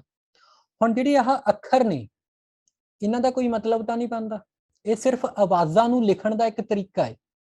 ਠੀਕ ਹੈ ਜੀ, ਉਹਨਾਂ ਨੂੰ ਜਦੋਂ ਆਪਾਂ ਅੱਗੇ ਪਿੱਛੇ ਰੱਖ ਕੇ ਇਸ ਤਰੀਕੇ ਨਾਲ ਲਿਖਦੇ ਹਾਂ ਕਿ ਉਹਨਾਂ ਦਾ ਕੋਈ ਮਤਲਬ ਬਣਨ ਲੱਗ ਜੇ ਤਾਂ ਫਿਰ ਆਪਾਂ ਉਹਨਾਂ ਨੂੰ ਕੀ ਕਹਿੰਦੇ ਆ? ਉਹਨਾਂ ਨੂੰ ਆਪਾਂ ਵਰਡਸ ਕਹਿੰਦੇ ਆ। when letters are rearranged in such a manner that they become meaningful, words are formed। ਜਦੋਂ ਅੱਖਰਾਂ ਨੂੰ ਅੱਗੇ ਪਿੱਛੇ ਰੱਖ ਕੇ ਇਸ ਢੰਗ ਨਾਲ ਲਿਖਿਆ ਜਾਂਦਾ ਹੈ ਕਿ ਉਹਨਾਂ ਦਾ ਕੋਈ ਮਤਲਬ ਬਣਨ ਲੱਗ ਜਾਵੇ ਤਾਂ ਆਪਾਂ ਉਹਨਾਂ ਨੂੰ ਵਰਡਸ ਕਹਿ ਦਿੰਦੇ ਆ। ਵਰਡਸ ਕਿਵੇਂ? ਜਿਵੇਂ ਹੁਣ ABC ਸੀਗਾ ਆਪਣੇ ਕੋਲੇ, ਇਹਦਾ ਕੋਈ ਮਤਲਬ ਨਹੀਂ, ਪਰ ਉਹਨੂੰ ਆਪਾਂ ਅੱਗੇ ਪਿੱਛੇ ਰੱਖ ਕੇ ਇਸ ਤਰੀਕੇ ਨਾਲ ਲਿਖਿਆ ਕਿ ਉਹ ਕੈਬ ਬਣ ਗਿਆ। ਕੈਬ ਕੀ ਹੁੰਦਾ ਹੈ? ਕੋਈ ਅਜਿਹੀ ਗੱਡੀ ਜਿਹੜੀ ਆਪਾਂ ਕਿਰਾਏ ਉੱਤੇ ਹਾਇਰ ਕਰਦੇ ਹਾਂ। ਮੰਨ ਕੇ ਚਲੋ ਤੁਸੀਂ ਦਿੱਲੀ ਜਾਣਾ ਹੈ, ਤੁਹਾਡਾ ਵੀਜ਼ਾ ਲੱਗ ਗਿਆ, ਹੁਣ ਤੁਸੀਂ ਨਾਲ ਤੁਹਾਡੇ ਰਿਸ਼ਤੇਦਾਰ ਵੀ ਜਾਣੇ ਨੇ, ਤੁਸੀਂ ਆਪ ਵੀ ਜਾਣਾ ਹੈਗਾ, ਸਮਾਨ ਵੀ ਤੁਹਾਡਾ ਜਾਣਾ ਹੈ, ਤੁਹਾਡੇ ਘਰੇ ਛੋਟੀ ਗੱਡੀ ਆ ਜਾਂ ਗੱਡੀ ਹੈ ਨਹੀਂਗੀ, ਤਾਂ ਤੁਸੀਂ ਕੀ ਕੀਤਾ ਕਿ ਤੁਸੀਂ ਸੋਚਿਆ ਇੱਕ ਇਨੋਵਾ ਹਾਇਰ ਕਰ ਲੈਂਦੇ ਆ ਜਾਂ ਕੋਈ ਹੋਰ ਵੱਡੀ ਗੱਡੀ ਹਾਇਰ ਕਰ ਲੈਂਦੇ ਆ। ਹੁਣ ਉਹ ਗੱਡੀ ਲੈਣ ਲਈ ਤੁਸੀਂ ਪੈਸੇ ਦਿੱਤੇ ਤਾਂ ਉਸ ਗੱਡੀ ਨੂੰ ਆਪਾਂ ਕੈਬ ਕਵਾਂਗੇ। CAB, cab. ਆਪਾਂ ਪੰਜਾਬੀ 'ਚ ਟੈਕਸੀ ਗੱਡੀ ਕਹਿ ਦਿੰਦੇ ਆ, ਉਹਨੂੰ ਆਪਾਂ ਕੈਬ ਵੀ ਕਹਿ ਸਕਦੇ ਹਾਂ। ਫਿਰ ਡਰਾਈਵ, ਇਹ ਵੀ ਇੱਕ ਵਰਡ ਆ, ਹੀ ਵਰਡ ਆ, ਇਹ ਇੱਕ ਵਰਡ ਆ। ਇੱਥੇ ਇਹ ਲੈਟਰ ਆ, ਇੱਥੇ ਇੱਕ ਇਹ ਵਰਡ ਆ, ਕਿਉਂਕਿ ਜਿਵੇਂ ਆਰਟੀਕਲਸ ਵਿੱਚ ਇਹ ਲਿਖਿਆ ਜਾਂਦਾ ਹੈ ਉਹਨੂੰ ਆਪਾਂ ਵਰਡ ਮੰਨਾਂਗੇ, ਉਹਨੂੰ ਆਪਾਂ ਲੈਟਰ ਨਹੀਂ ਮੰਨਾਂਗੇ। ਇੱਥੋਂ ਤੱਕ ਕਲੀਅਰ ਹੈ ਜੀ ਸਾਰਿਆਂ ਨੂੰ? ਠੀਕ ਹੈ ਜੀ, ਚਲੋ ਆਪਾਂ ਅੱਗੇ ਮੂਵ ਕਰਦੇ ਹਾਂ। ਹੁਣ ਅਗਲੀ ਆਪਣੀ ਚੀਜ਼ ਕਿਹੜੀ ਆ? ਉਹ ਹੈਗੇ ਨੇ ਸੈਂਟੈਂਸਸ। ਸੈਂਟੈਂਸਸ ਕੀ ਹੁੰਦਾ ਹੈ? when words are rearranged in such a sequence that they start making collective and complete sense, they are called a sentence। ਜਦੋਂ ਆਪਾਂ ਸ਼ਬਦਾਂ ਨੂੰ ਪਹਿਲਾਂ ਆਪਾਂ ਲੈਟਰਸ ਨੂੰ ਅੱਗੇ ਪਿੱਛੇ ਰੱਖ ਕੇ ਕੀ ਬਣਾਇਆ? ਸ਼ਬਦ ਬਣਾਏ। ਹੁਣ ਜੇ ਆਪਾਂ ਸ਼ਬਦਾਂ ਦੀ ਗੱਲ ਕਰੀਏ, ਕੈਬ, ਡਰਾਈਵਸ, ਹੀ, ਇਹ, ਇਹਨਾਂ ਦਾ ਕੋਈ ਮਤਲਬ ਤਾਂ ਨਹੀਂ ਬਣਦਾ। ਕੱਲੇ ਕੱਲਿਆਂ ਦਾ ਮਤਲਬ ਹੈਗਾ ਪਰ ਇਕੱਠਿਆਂ ਦਾ ਤਾਂ ਕੋਈ ਮਤਲਬ ਨਹੀਂ ਹੈਗਾ। ਹੁਣ ਫਿਰ ਆਪਾਂ ਕੀ ਕਰਾਂਗੇ? ਇਹਨਾਂ ਨੂੰ ਅੱਗੇ ਪਿੱਛੇ ਰੱਖ ਕੇ ਇਹ ਢੰਗ ਨਾਲ ਲਿਖਾਂਗੇ ਕਿ ਇਹਨਾਂ ਦੀ ਇੱਕ ਕੰਪਲੀਟ ਸੈਂਸ ਬਣਨੀ ਸ਼ੁਰੂ ਹੋ ਜੇ, ਕੰਪਲੀਟ ਇਹਨਾਂ ਦੀ ਸੈਂਸ ਬਣਨੀ ਸ਼ੁਰੂ ਹੋ ਜੇ, ਤਾਂ ਫਿਰ ਹੀ ਆਪਾਂ ਇਹਨਾਂ ਨੂੰ ਸੈਂਟੈਂਸ ਕਹਿ ਸਕਦੇ ਹਾਂ, ਫਿਰ ਹੀ ਆਪਾਂ ਇਹਨਾਂ ਨੂੰ ਵਾਕ ਕਹਿ ਸਕਦੇ ਹਾਂ। ਹੁਣ ਸੈਂਟੈਂਸਸ ਦੇ ਆਪਣੇ ਕੋਲੇ ਐਗਜ਼ਾਮਪਲਸ ਕੀ ਨੇ? ਹੀ ਡਰਾਈਵਸ ਏ ਕੈਬ, ਹੀ ਨੂੰ ਆਪਾਂ ਮੂਹਰੇ ਕਰਤਾ, ਡਰਾਈਵਸ ਨੂੰ ਅੱਗੇ ਲਿਖਿਆ, ਏ ਨੂੰ ਅੱਗੇ ਲਿਖਿਆ, ਕੈਬ ਨੂੰ ਅੱਗੇ ਲਿਖਿਆ, ਤਾਂ ਇਹ ਕੀ ਬਣ ਗਿਆ? ਸੈਂਟੈਂਸ ਬਣ ਗਿਆ। ਹੀ ਡਰਾਈਵਸ ਏ ਕੈਬ, ਉਹ ਇੱਕ ਕੈਬ ਚਲਾਉਂਦਾ ਹੈ। ਕਿਉਂ ਬਣ ਗਿਆ ਸੈਂਟੈਂਸ? ਕਿਉਂਕਿ ਇਹਦਾ ਮਤਲਬ ਬਣਨ ਲੱਗ ਗਿਆ। ਉਸ ਤੋਂ ਬਾਅਦ ਹਿਸ ਨੇਮ ਇਜ਼ ਰੋਹਨ, ਉਹਦਾ ਨਾਮ ਕੀ ਹੈ? ਰੋਹਨ ਹੈ। ਜੇ ਮੈਂ ਰੋਹਨ ਇਸ ਨੇਮ ਹਿਸ ਲਿਖ ਦਿੰਦਾ, ਸਮਝ ਨਹੀਂ ਨਾ ਆਉਣਾ ਸੀਗਾ। ਤਾਂ ਇੱਥੇ ਆਪਾਂ ਕੀ ਕੀਤਾ, ਉਹਨਾਂ ਨੂੰ ਰੀਅਰੇਂਜ ਕਰਕੇ ਇਸ ਢੰਗ ਨਾਲ ਲਿਖਿਆ ਕਿ ਉਸਦਾ ਮਤਲਬ ਬਣਨ ਲੱਗ ਜੇ, ਤਾਂ ਇਹ ਕੀ ਹੋ ਗਿਆ? ਇੱਕ ਸੈਂਟੈਂਸ ਹੋ ਗਿਆ। ਉਸ ਤੋਂ ਬਾਅਦ his cab is yellow in colour, ਇਹ ਵੀ ਇੱਕ ਸੈਂਟੈਂਸ ਹੋ ਗਿਆ, ਕਿਉਂਕਿ ਆਪਾਂ ਵਰਡਸ ਨੂੰ ਇਸ ਢੰਗ ਨਾਲ ਲਿਖਿਆ ਹੈ ਕਿ ਉਹਨਾਂ ਦਾ ਕੋਈ ਨਾ ਕੋਈ ਮੀਨਿੰਗ ਨਿਕਲ ਰਿਹਾ ਹੈ। ਹੁਣ ਉਸ ਤੋਂ ਅੱਗੇ ਕੀ ਚੀਜ਼ ਆ? Paragraph. when sentences are rearranged in such an order that they cover a particular subject in a meaningful way, they are called a paragraph. ਹੁਣ ਇੱਥੇ ਆਪਾਂ ਕੀ ਦੇਖਿਆ ਕਿ ਆਪਣੇ ਕੋਲੇ ਸੈਂਟੈਂਸ ਨੇ, he drives a cab, his name is Rohan, his cab is yellow in color। ਹਾਂਜੀ ਪੁੱਤਰ, ਤੁਸੀਂ ਬਾਅਦ ਚ ਆ ਜਾਓ, ਠੀਕ ਆ? ਸੌਰੀ, ਬੱਚੇ ਆ ਗਏ ਸੀਗੇ ਘਰੇ। ਤਾਂ ਇੱਥੇ ਇਹਨਾਂ ਦਾ ਕੋਈ ਸੀਕੁਐਂਸ ਨਹੀਂ ਹੈਗਾ, ਬਟ ਇੱਥੇ ਜਦੋਂ ਆਪਾਂ ਦੇਖਦੇ ਹਾਂ ਤਾਂ ਆਪਾਂ ਇਹਨਾਂ ਨੂੰ ਇਸ ਢੰਗ ਨਾਲ ਸੈਂਟੈਂਸਸ ਨੂੰ ਅੱਗੇ ਪਿੱਛੇ ਕਰਕੇ ਲਿਖਿਆ ਹੈ ਕਿ ਇੱਕ ਪੈਰਾਗ੍ਰਾਫ ਬਣ ਗਿਆ। ਹੁਣ ਆਪਾਂ ਰੋਹਨ ਦੀ ਗੱਲ ਕਰ ਰਹੇ ਹਾਂ, ਹਿਸ ਨੇਮ ਇਜ਼ ਰੋਹਨ। ਆਪਾਂ ਪਹਿਲਾਂ ਇਹ ਲਿਖਤਾ ਕਿ ਰੋਹਨ ਹੈ, ਉਹ ਕੀ ਕਰਦਾ ਹੈ? ਉਹ ਇੱਕ ਕੈਬ ਡਰਾਈਵ ਕਰਦਾ ਹੈ, ਤੇ ਉਹਦੀ ਕੈਬ ਕਿਹੋ ਜਿਹੀ ਆ? ਯੈਲੋ ਕਲਰ ਦੀ ਆ। ਤਾਂ ਇਹ ਪੈਰਾਗ੍ਰਾਫ ਬਣ ਗਿਆ। ਇੱਕ ਟੌਪਿਕ ਉੱਤੇ ਆਪਾਂ ਗੱਲ ਕਰ ਰਹੇ ਹਾਂ, ਇੱਥੇ ਆਪਣਾ ਟੌਪਿਕ ਕੀ ਆ? ਰੋਹਨ ਹੈ। ਹੁਣ ਪੈਰਾਗ੍ਰਾਫ ਤੋਂ ਅੱਗੇ ਕੀ ਬਣੇ? ਪੈਸੇਜ ਬਣੇ, ਐਸੇ ਬਣੇ, ਆਰਟੀਕਲ ਬਣੇ, ਕੰਪੋਜੀਸ਼ਨ ਬਣੇ। ਪੈਸੇਜ ਹੁੰਦੇ ਨੇ, ਐਸੇ ਹੁੰਦੇ ਨੇ, ਆਰਟੀਕਲ ਹੁੰਦੇ ਨੇ, ਕੰਪੋਜੀਸ਼ਨਸ। ਬੇਸਿਕਲੀ ਮੈਂ ਕੀ ਕਹਿਣਾ ਚਾਹ ਰਿਹਾ ਕਿ ਸਭ ਤੋਂ ਛੋਟੀ ਯੂਨਿਟ ਹੈਗੀ ਆਪਣੀ ਲੈਟਰ। ਲੈਟਰ ਤੋਂ ਅੱਗੇ ਵਰਡਸ ਬਣਦੇ ਨੇ, ਵਰਡਸ ਨੂੰ ਅੱਗੇ ਪਿੱਛੇ ਕਰਕੇ ਲਿਖਾਂਗੇ ਸੈਂਟੈਂਸਸ ਬਣ ਜਾਣਗੇ, ਸੈਂਟੈਂਸਸ ਨੂੰ ਅੱਗੇ ਪਿੱਛੇ ਕਰਕੇ ਲਿਖਾਂਗੇ ਤਾਂ ਕੀ ਬਣ ਜਾਊਗਾ? ਪੈਸੇਜ ਬਣ ਜਾਊਗਾ, ਐਸੇ ਬਣ ਜਾਊਗਾ, ਆਰਟੀਕਲ ਬਣ ਜਾਊਗਾ ਜਾਂ ਕੰਪੋਜੀਸ਼ਨ। ਇੱਥੋਂ ਤੱਕ ਆਪਣੀ ਕਲੈਰਿਟੀ ਹੈਗੀ ਆ। ਜੋ ਬੇਸਿਕ ਯੂਨਿਟਸ ਬਾਰੇ ਮੈਂ ਗੱਲ ਕਰਨੀ ਸੀ ਉਹ ਆਪਣੀ ਪੂਰੀ ਹੋ ਗਈ ਆ। ਠੀਕ ਆ, ਸਾਰਿਆਂ ਨੂੰ ਕਲੀਅਰ ਹੋ ਗਿਆ? ਵੈਸੇ ਮੈਂ ਐਕਸਪੈਕਟ ਕਰ ਰਿਹਾ ਸੀ ਕਿ ਤੁਸੀਂ ਮੇਰੇ ਤੋਂ ਇੱਥੇ ਇੱਕ ਡਾਊਟ ਪੁੱਛੋ। ਉਹ ਡਾਊਟ ਕੀ ਹੈਗੀ ਆ ਮੈਂ ਤੁਹਾਨੂੰ ਉਹ ਦੱਸ ਦਿੰਦਾ। ਜਿਹੜਾ ਆਪਣਾ 20 ਮਿੰਟ ਦਾ ਸਮਾਂ ਹੈਗਾ ਦੋ ਆਪਣੀਆਂ ਇਹ ਕਲਾਸਿਸ ਦੇ ਵਿੱਚ, ਉਹਦੇ ਵਿੱਚ ਤੁਸੀਂ ਮਾੜਾ ਜਿਹਾ ਇਹ ਨੈਟ ਉੱਤੇ ਸਰਚ ਕਰ ਸਕਦੇ ਹੋ ਜਾਂ ਤੁਸੀਂ ਸੋਚ ਸਕਦੇ ਹੋ ਇਸ ਬਾਰੇ। ਮੈਨੂੰ ਤੁਸੀਂ ਇਹ ਦੱਸਣਾ ਹੈ ਉਸ ਤੋਂ ਬਾਅਦ ਕਿ ਪੈਸੇਜ, ਐਸੇ, ਆਰਟੀਕਲ ਤੇ ਕੰਪੋਜੀਸ਼ਨ ਦਾ ਕੀ ਫਰਕ ਹੁੰਦਾ ਹੈ। ਸੋ ਹੁਣ ਤੱਕ ਆਪਾਂ ਕੀ ਕੀਤਾ? ਆਪਾਂ ਇਹ ਦੇਖਿਆ ਲੈਟਰਸ ਕੀ ਹੁੰਦੇ ਨੇ, ਵਰਡਸ ਕੀ ਹੁੰਦੇ ਨੇ, ਸੈਂਟੈਂਸਸ ਕੀ ਹੁੰਦੇ ਨੇ, ਪੈਰਾਗ੍ਰਾਫ ਕੀ ਹੁੰਦੇ ਨੇ। ਹੁਣ ਮੈਂ ਤੁਹਾਨੂੰ ਕਿਹਾ ਸੀਗਾ ਕਿ ਜੋ ਤੁਹਾਡੇ ਕੋਲੇ 15-20 ਮਿੰਟ ਹੈਗੇ ਆ ਉਹਦੇ ਵਿੱਚ ਤੁਸੀਂ ਸਰਚ ਕਰਨ ਦੀ ਕੋਸ਼ਿਸ਼ ਕਰਿਓ ਕਿ ਪੈਸੇਜ, ਐਸੇ, ਆਰਟੀਕਲ, ਕੰਪੋਜੀਸ਼ਨ, ਇਹਨਾਂ ਸਾਰੀਆਂ ਚੀਜ਼ਾਂ ਵਿੱਚ ਕੀ ਡਿਫਰੈਂਸ ਹੁੰਦਾ ਹੈ। ਠੀਕ ਹੈ, ਗੁਰਸੇਵਕ ਵੀਰੇ, ਹਾਂਜੀ ਕਲੀਅਰ ਹੋ ਗਿਆ ਮੈਨੂੰ। ਠੀਕ ਹੈ ਜੀ, ਤਾਂ ਕਿਸੇ ਨੇ ਸਰਚ ਕੀਤਾ, ਤੁਹਾਨੂੰ ਪਤਾ ਲੱਗਿਆ ਕਿ ਪੈਸੇਜ, ਐਸੇ, ਆਰਟੀਕਲ, ਕੰਪੋਜੀਸ਼ਨ, ਇਹਨਾਂ ਸਾਰੀਆਂ ਚੀਜ਼ਾਂ ਵਿੱਚ ਕੀ ਡਿਫਰੈਂਸ ਹੁੰਦਾ ਹੈ। ਜੇ ਕੋਈ ਆਨਸਰ ਦੇ ਸਕਦਾ ਹੈ ਤਾਂ ਮੈਨੂੰ ਚੈਟ ਵਿੱਚ ਜਾਂ ਮੈਂ ਅਨਮਿਊਟ ਕਰ ਦਿੰਦਾ, ਤਾਂ ਤੁਸੀਂ ਆਨਸਰ ਜਿਵੇਂ ਵੀ ਦੇਣਾ ਚਾਹੋ ਤਾਂ ਦੇ ਸਕਦੇ ਹੋ। ਜਾਂ ਕਿਸੇ ਨੇ ਸਰਚ ਹੀ ਨਹੀਂ ਕੀਤਾ। ਮੇਰੇ ਕੋਲੇ 10 ਸੈਕਿੰਡ ਨੇ, 10 ਸੈਕਿੰਡ ਮੈਂ ਤੁਹਾਨੂੰ ਦਿੰਦਾ, ਉਸ ਤੋਂ ਬਾਅਦ ਆਪਾਂ। ਗੁਰਸੇਵਕ ਸਿੰਘ, ਠੀਕ ਹੈ ਭਾਜੀ, ਮੈਂ ਤੁਹਾਨੂੰ ਅਨਮਿਊਟ ਕਰ ਰਿਹਾ, ਤਾਂ ਤੁਸੀਂ ਆਨਸਰ ਦੇ ਸਕਦੇ ਹੋ। ਜਾਂ ਤੁਸੀਂ ਚੈਟ 'ਚ ਦੇਣਾ ਚਾਹੋ ਤਾਂ ਚੈਟ ਵਿੱਚ ਵੀ ਆਨਸਰ ਦੇ ਸਕਦੇ ਹੋ। Good evening. गुड इवनिंग जी। हाँ जी ਵੀਰੇ, मैं ना सर्च किया गा, हाँ जी, मैं देखिए कि ऐसे, पैराग्राफ, आर्टिकल एंड कंपोजिशन ਵਿੱਚ ਕੀ ਡਿਫਰੈਂਸ।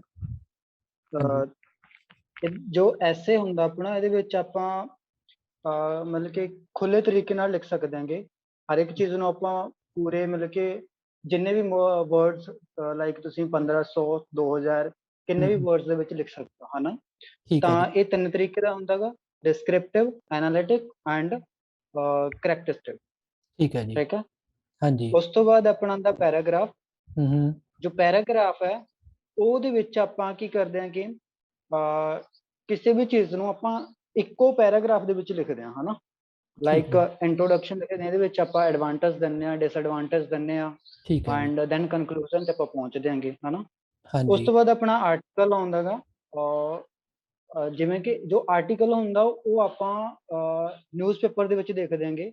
ਬਹੁਤ ਸਾਰੇ ਆਰਟੀਕਲਸ ਲਿਖੇ ਹੁੰਦੇ ਹੈਗੇ, ਤਾਂ ਉੱਥੇ ਕੋਈ ਇੱਕ ਪ੍ਰੋਬਲਮ ਦਿੱਤੀ ਹੁੰਦੀ ਹੈਗੀ, ਤਾਂ ਜਾਂ ਤਾਂ ਕੋਈ ਕਿਸੇ ਪ੍ਰੋਬਲਮ ਦੇ ਰਿਲੇਟਡ ਹੁੰਦਾ ਆਰਟੀਕਲ, ਉਹਦੇ ਮੇਜਰ ਇਫੈਕਟ ਕੀ ਆ ਸੋਸਾਇਟੀ ਦੇ ਉੱਤੇ, ਤੇ ਉਹਨੂੰ ਸੋਲਵ ਕਰਦੇ ਫਿਕਸ ਕਰਨੇ ਕੀ ਆਪਾਂ ਜਿਹੜੇ ਪੁਆਇੰਟਸ ਆ ਸਟੈਪਸ ਹੈਗੇ ਉਹ ਫੋਲੋ ਕਰਨੇ ਹੁੰਦੇ ਆ। ਉਹਦੇ ਵਿੱਚ ਆਪਾਂ ਕੀ ਸਲਾਹ ਦੇ ਸਕਦੇ ਹਾਂ, ਉਹਦੇ ਬਾਰੇ ਆਪਾਂ ਦੱਸਦੇ ਹਾਂ ਆਰਟੀਕਲ ਦੇ ਵਿੱਚ। ਠੀਕ ਹੈ ਵੀਰੇ। ਦੈਨ ਆਪਣੀ ਕੰਪੋਜੀਸ਼ਨ ਆਉਂਦੀ ਆ। ਕੰਪੋਜੀਸ਼ਨ ਮਤਲਬ ਕਿ ਇੱਕ it is a piece of writing. ਇਹਦੇ ਵਿੱਚ ਆਪਾਂ ਜਸਟ ਪ੍ਰੀਸਾਈਜ਼ ਕਰਦੇ ਹਾਂ ਆਪਾਂ, ਕਿਸੇ ਵੀ ਗੱਲ ਨੂੰ ਆਪਾਂ ਜ਼ਿਆਦਾ ਸ਼ਬਦਾਂ ਦੇ ਵਿੱਚ ਨਹੀਂ ਆਪਾਂ ਕਹਿੰਦੇ, ਜਸਟ ਆਪਾਂ ਪ੍ਰੀਸਾਈਜ਼ ਕਰਦੇ ਹਾਂ, ਤੇ ਕੁਝ ਆਪਣੇ ਜਿਹੜੇ ਵਾਈਟਲ ਪੁਆਇੰਟ ਹੁੰਦੇ ਆ ਉਹਨਾਂ ਨੂੰ ਆਪਾਂ ਡਿਸਕਸ ਕਰਦੇ ਹਾਂ। ਠੀਕ ਹੈ ਜੀ ਵੀਰੇ, ਬਹੁਤ ਵਧੀਆ। ਪਹਿਲਾਂ ਤਾਂ ਬਹੁਤ ਬਹੁਤ ਧੰਨਵਾਦ ਕਿ ਤੁਸੀਂ ਇੰਨੀ ਐਫਰਟ ਕੀਤੀ। ਮੈਂ ਦੇਖਣਾ ਚਾਹੁੰਦਾ ਹੋਰ ਕਿਸੇ ਨੇ ਚੈੱਕ ਕੀਤਾ ਕੁਝ ਤਾਂ ਉਹ ਵੀ ਸ਼ੇਅਰ ਕਰ ਸਕਦਾ, ਜਾਂ ਇਸ ਤੋਂ ਇਲਾਵਾ ਕੋਈ ਚੀਜ਼ ਐਡ ਕਰਨਾ ਚਾਹੁੰਦਾ ਹੋਵੇ, ਜਾਂ ਮੈਂ ਦੱਸ ਦਿੰਦਾ ਸਿੱਧਾ। ਗੁਰਸੇਵਕ ਵੀਰੇ, ਮੈਂ ਤੁਹਾਨੂੰ ਮਿਊਟ ਕਰਦਾ ਹੁਣ, ਕੋਈ ਦਿੱਕਤ ਤਾਂ ਨਹੀਂ? ਜੀ ਕਰ ਦਿਓ, ਕੋਈ ਦਿੱਕਤ ਨਹੀਂ। ਹਾਂਜੀ, ਓਕੇ ਜੀ।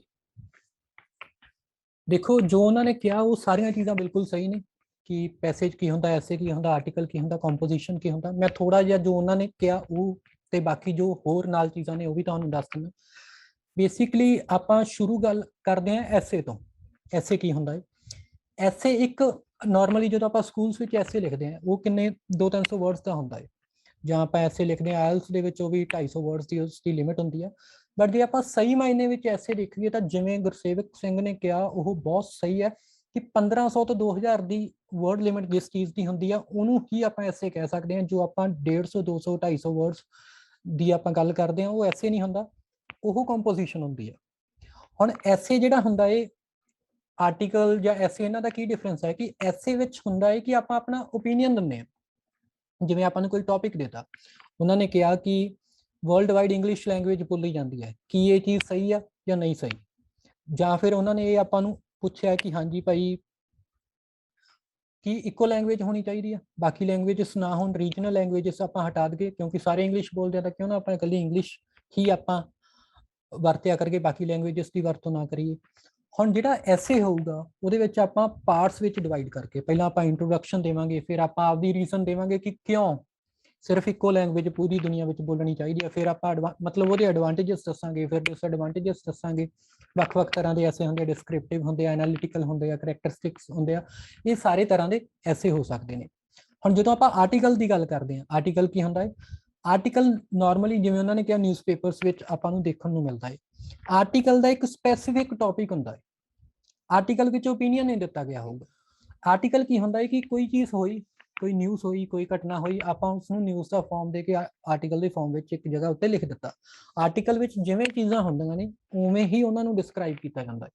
ਆਪਾਂ ਆਪਦੇ ਓਪੀਨੀਅਨ ਨਹੀਂ ਦਿੰਦੇ। ਜੇ ਕਿਸੇ ਨੇ ਕਤਲ ਕਰਤਾ, ਜਾਂ ਕਿਤੇ ਚੋਰੀ ਹੋ ਗਈ, ਜਾਂ ਕੋਈ ਚੰਗੀ ਘਟਨਾ ਹੋ ਗਈ, ਕਿਸੇ ਨੇ ਫਸਟ ਰੈਂਕ ਲੈ ਲਿਆ, ਹੁਣ ਜਿਹਨੇ ਫਸਟ ਰੈਂਕ ਲਿਆ ਉਹਦੇ ਮੰਨ ਕੇ ਚਲੋ 99% ਮਾਰਕਸ ਨੇ, ਆਪਾਂ 99 ਹੀ ਮੈਂਸ਼ਨ ਕਰ ਸਕਦੇ, ਆਪਾਂ ਆਪਦਾ ਓਪੀਨੀਅਨ ਨਹੀਂ ਦੇ ਸਕਦੇ, ਆਪਾਂ 95 ਨਹੀਂ ਕਰ ਸਕਦੇ ਉਸਨੂੰ।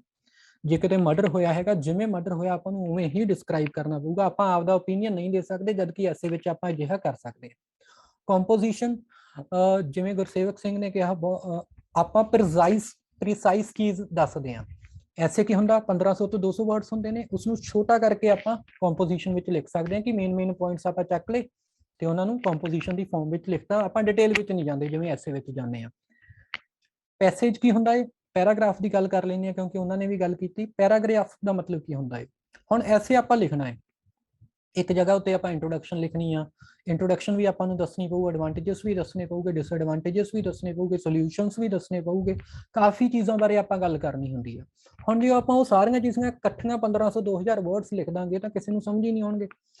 ਤਾਂ ਆਪਾਂ ਈਜ਼ਲੀ ਉਸ ਚੀਜ਼ ਨੂੰ ਸਮਝਾਉਣ ਲਈ ਆਪਾਂ ਕੀ ਕਰਦੇ ਹਾਂ, ਆਪਾਂ ਉਹਨਾਂ ਨੂੰ ਪੈਰਾਗ੍ਰਾਫਸ ਵਿੱਚ ਬ੍ਰੇਕ ਕਰ ਦਿੰਦੇ ਹਾਂ। ਪਹਿਲੇ ਪੈਰਾਗ੍ਰਾਫ ਵਿੱਚ ਆਪਾਂ ਇੰਟਰੋਡਕਸ਼ਨ, ਪੈਰਾਗ੍ਰਾਫ ਦਾ ਮਤਲਬ ਕੀ ਹੁੰਦਾ ਹੈ ਕਿ ਇੱਕ ਛੋਟਾ ਜਿਹਾ ਟੈਕਸਟ ਜਿਹਦੇ ਵਿੱਚ ਆਪਾਂ ਸਿਰਫ ਇੱਕ ਚੀਜ਼ ਬਾਰੇ ਗੱਲ ਕਰਦੇ ਹਾਂ। ਪੈਰਾਗ੍ਰਾਫ ਵਿੱਚ ਸਿਰਫ ਆਪਾਂ ਇੰਟਰੋਡਕਸ਼ਨ ਬਾਰੇ ਗੱਲ ਕੀਤੀ, ਦੂਸਰੇ ਵਿੱਚ ਆਪਾਂ ਸਿਰਫ ਐਡਵਾਂਟੇਜਸ ਬਾਰੇ ਗੱਲ ਕੀਤੀ, ਡਿਸਐਡਵਾਂਟੇਜਸ ਬਾਰੇ ਗੱਲ ਕੀਤੀ, ਐਂ ਕਰ ਕਰਕੇ ਪੈਰਾਗ੍ਰਾਫ ਹੋ ਗਏ। ਪੈਸੇਜ ਦਾ ਮਤਲਬ ਕੀ ਹੁੰਦਾ? ਕਾਫੀ ਥਾਵਾਂ ਉੱਤੇ ਆਪਾਂ ਨੂੰ ਲਿਖਿਆ ਹੁੰਦਾ, ਸਕੂਲ ਵਿੱਚ ਵੀ ਆਉਂਦਾ ਸੀਗਾ ਕਿ ਪੈਸੇਜ ਨੂੰ ਪੜ੍ਹੋ ਤੇ ਆਨਸਰ ਦਿਓ।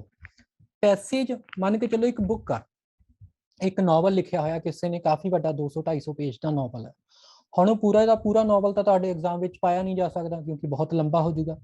ਤਾਂ ਜੋ ਟੀਚਰ ਕੀ ਕਰਦੇ ਆ, ਉਹ ਪੂਰੇ ਨੋਵਲ ਵਿੱਚੋਂ ਇੱਕ ਛੋਟਾ ਜਿਹਾ ਪਾਰਟ, ਕੁਛ 150-200 ਵਰਡਸ ਦਾ ਪਾਰਟ ਪਿਕਅਪ ਕਰਕੇ ਤੁਹਾਡੇ ਐਗਜ਼ਾਮ ਵਿੱਚ ਪਾ ਦਿੰਦੇ ਨੇ। ਤਾਂ ਉਹਦੇ ਬੇਸਿਸ ਉੱਤੇ ਕੁਐਸਚਨਸ ਪੁੱਛਦੇ ਨੇ।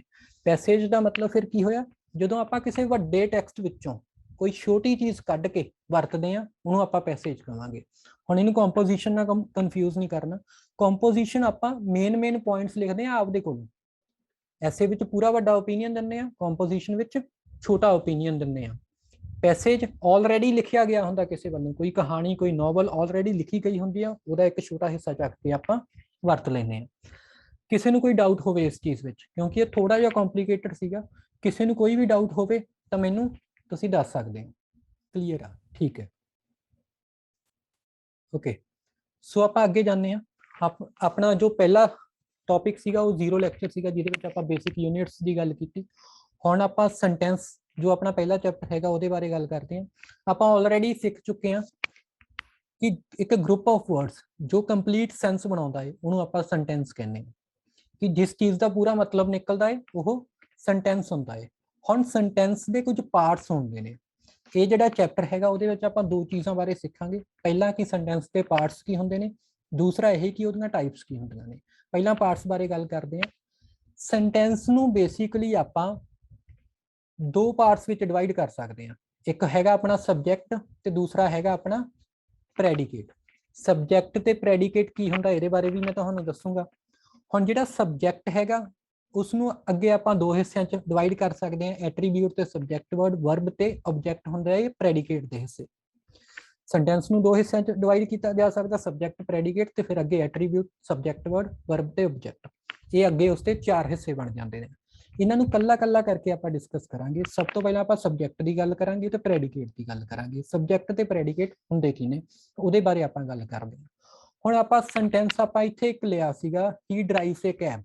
ਜਦੋਂ ਆਪਾਂ ਸੈਂਟੈਂਸ ਬਣਾਉਣਾ ਸਿੱਖ ਰਹੇ ਸੀਗੇ ਉਹਦੇ ਵਿੱਚ ਆਪਾਂ ਸਿੱਖਿਆ ਸੀਗਾ ਕਿ ਹੀ ਡਰਾਈਵਸ ਏ ਕੈਬ। ਆਪਾਂ ਇਹ ਸੈਂਟੈਂਸ ਲਿਆ ਸੀਗਾ। ਹੁਣ ਇਸੇ ਸੈਂਟੈਂਸ ਨੂੰ ਐਗਜ਼ਾਮਪਲ ਲੈ ਕੇ ਆਪਾਂ ਸਮਝਾਂਗੇ ਕਿ ਸਬਜੈਕਟ ਕੀ ਹੁੰਦਾ ਹੈ। ਸਬਜੈਕਟ ਵਾਲੇ ਕੇਸ ਵਿੱਚ ਵੀ ਹੀ ਡਰਾਈਵਸ ਏ ਕੈਬ, ਇਹ ਆਪਣਾ ਇੱਕ ਸੈਂਟੈਂਸ ਆ। ਦੂਸਰਾ ਹੈਗਾ the boy and his dog ran towards the park. ਹੁਣ ਜਿਹੜਾ ਹਾਈਲਾਈਟਡ ਪਾਰਟ ਆ, ਹੀ ਹੋ ਗਿਆ, the boy and his dog, ਇਹ ਕੀ ਆ, ਇਹ ਸਬਜੈਕਟ ਆ ਤੇ ਬਾਕੀ ਦਾ ਜਿਹੜਾ ਪਾਰਟ ਆ ਪ੍ਰੈਡੀਕੇਟ। ਹੁਣ ਇਹ ਤਾਂ ਆਪਾਂ ਨੂੰ ਪਤਾ ਲੱਗ ਗਿਆ ਕਿ ਇਹ ਸਬਜੈਕਟ ਆ ਤੇ ਪ੍ਰੈਡੀਕੇਟ ਆ। ਪਰ ਸਬਜੈਕਟ ਹੁੰਦਾ ਕੀ ਆ? ਜਦੋਂ ਆਪਾਂ ਕੋਈ ਵੀ ਗੱਲ ਕਹਿੰਦੇ ਆ ਜਾਂ ਫਿਰ ਕੋਈ ਆਪਾਂ ਸੈਂਟੈਂਸ ਲਿਖਦੇ ਆ, ਉਹਦੇ ਵਿੱਚ ਆਪਾਂ ਕਿਸੇ ਦੀ ਗੱਲ ਕਰਦੇ ਹੋਵਾਂਗੇ। ਉਹ ਕੋਈ ਬੰਦਾ ਵੀ ਹੋ ਸਕਦਾ ਹੈ, ਕੋਈ ਜਾਨਵਰ ਹੋ ਸਕਦਾ ਹੈ, ਕੋਈ ਚੀਜ਼ ਹੋ ਸਕਦੀ, ਕੁਝ ਵੀ ਹੋ ਸਕਦਾ ਹੈ। ਤਾਂ ਉਹ ਜਿਸ ਦੀ ਆਪਾਂ ਗੱਲ ਕਰ ਰਹੇ ਹਾਂ ਉਸਨੂੰ ਆਪਾਂ ਸਬਜੈਕਟ ਕਹਿੰਦੇ ਹਾਂ। ਸਬਜੈਕਟ ਕੀ ਹੁੰਦਾ ਹੈ ਕਿ ਸੈਂਟੈਂਸ ਵਿੱਚ ਆਪਾਂ ਜਿਸ ਦੀ ਗੱਲ ਕਰ ਰਹੇ ਹਾਂ। ਹੁਣ ਇਸ ਸੈਂਟੈਂਸ ਵਿੱਚ ਆਪਾਂ ਹੀ ਦੀ ਗੱਲ ਕਰ ਰਹੇ ਹਾਂ ਤਾਂ ਹੀ ਕੀ ਹੈ, ਆਪਣਾ ਸਬਜੈਕਟ ਹੈ। ਹੁਣ ਦੂਸਰੇ ਸੈਂਟੈਂਸ ਵਿੱਚ ਆਪਾਂ ਕਹਿ ਰਹੇ ਹਾਂ the boy and his dog. Boy ਤੇ ਉਹਦਾ ਜਿਹੜਾ ਕੁੱਤਾ ਹੈਗਾ ਰੈਨ ਟੁਵਰਡਸ ਦ ਪਾਰਕ। ਉਹਨਾਂ ਨੇ ਕੀ ਕੀਤਾ, ਪਾਰਕ ਵੱਲ ਉਹ ਭੱਜੇ। ਦ ਬॉय ਐਂਡ ਹਿਸ ਡੌਗ, ਇਹਨਾਂ ਦੋ ਜਾਣਿਆਂ ਦੀ ਆਪਾਂ ਗੱਲ ਕਰ ਰਹੇ ਹਾਂ ਨਾ। ਇੱਕ ਤਾਂ ਆਪਾਂ ਮੁੰਡੇ ਦੀ ਗੱਲ ਕਰ ਰਹੇ ਹਾਂ, ਦੂਸਰੀ ਆਪਾਂ ਉਹਦੇ ਕੁੱਤੇ ਦੀ ਗੱਲ ਕਰ ਰਹੇ ਹਾਂ। ਤਾਂ ਇਹਨਾਂ ਦੋਵਾਂ ਦੀ ਆਪਾਂ ਗੱਲ ਕਰ ਰਹੇ ਹਾਂ ਤਾਂ ਇਹ ਕੀ ਹੋਏ, ਆਪਣੇ ਸਬਜੈਕਟ ਹੋ ਗਏ। ਇੱਥੋਂ ਤੱਕ ਸਮਝ ਆ? ਜੇ ਕਿਸੇ ਨੂੰ ਇੱਥੋਂ ਤੱਕ ਕੋਈ ਡਾਊਟ ਹੈਗੀ ਆ ਮੈਨੂੰ ਚੈਟ ਵਿੱਚ ਦੱਸ ਦਿਓ ਤੇ ਮੈਂ ਕਲੈਰੀਫਾਈ ਉਸ ਨੂੰ ਕਰ ਦੇਵਾਂਗਾ। ਹੁਣ ਬਾਕੀ ਦਾ ਜਿਹੜਾ ਪਾਰਟ ਹੈਗਾ ਆਪਣਾ, ਬਾਕੀ ਦਾ ਜਿਹੜਾ ਪਾਰਟ ਹੈਗਾ ਆਹ ਵਾਲਾ ਡਰਾਈਵਸ ਏ ਕੈਬ, ਇਹ ਕੀ ਹੈਗਾ, ਆਪਣਾ ਪ੍ਰੈਡੀਕੇਟ ਆ।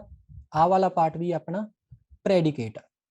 ਪ੍ਰੈਡੀਕੇਟ ਕੀ ਹੁੰਦਾ ਹੈ? ਸੈਂਟੈਂਸ ਦਾ ਉਹ ਹਿੱਸਾ ਹੁੰਦਾ ਹੈ ਜਿਹਦੇ ਵਿੱਚ ਵਰਬ ਹੋਵੇ। ਹੁਣ ਵਰਬ ਕੀ ਹੁੰਦਾ ਹੈ? ਫਿਰ ਆਪਾਂ ਨੂੰ ਇਹ ਵੀ ਸਿੱਖਣਾ ਪੈਣਾ ਹੈ ਕਿ ਵਰਬ ਕੀ ਹੁੰਦਾ ਹੈ।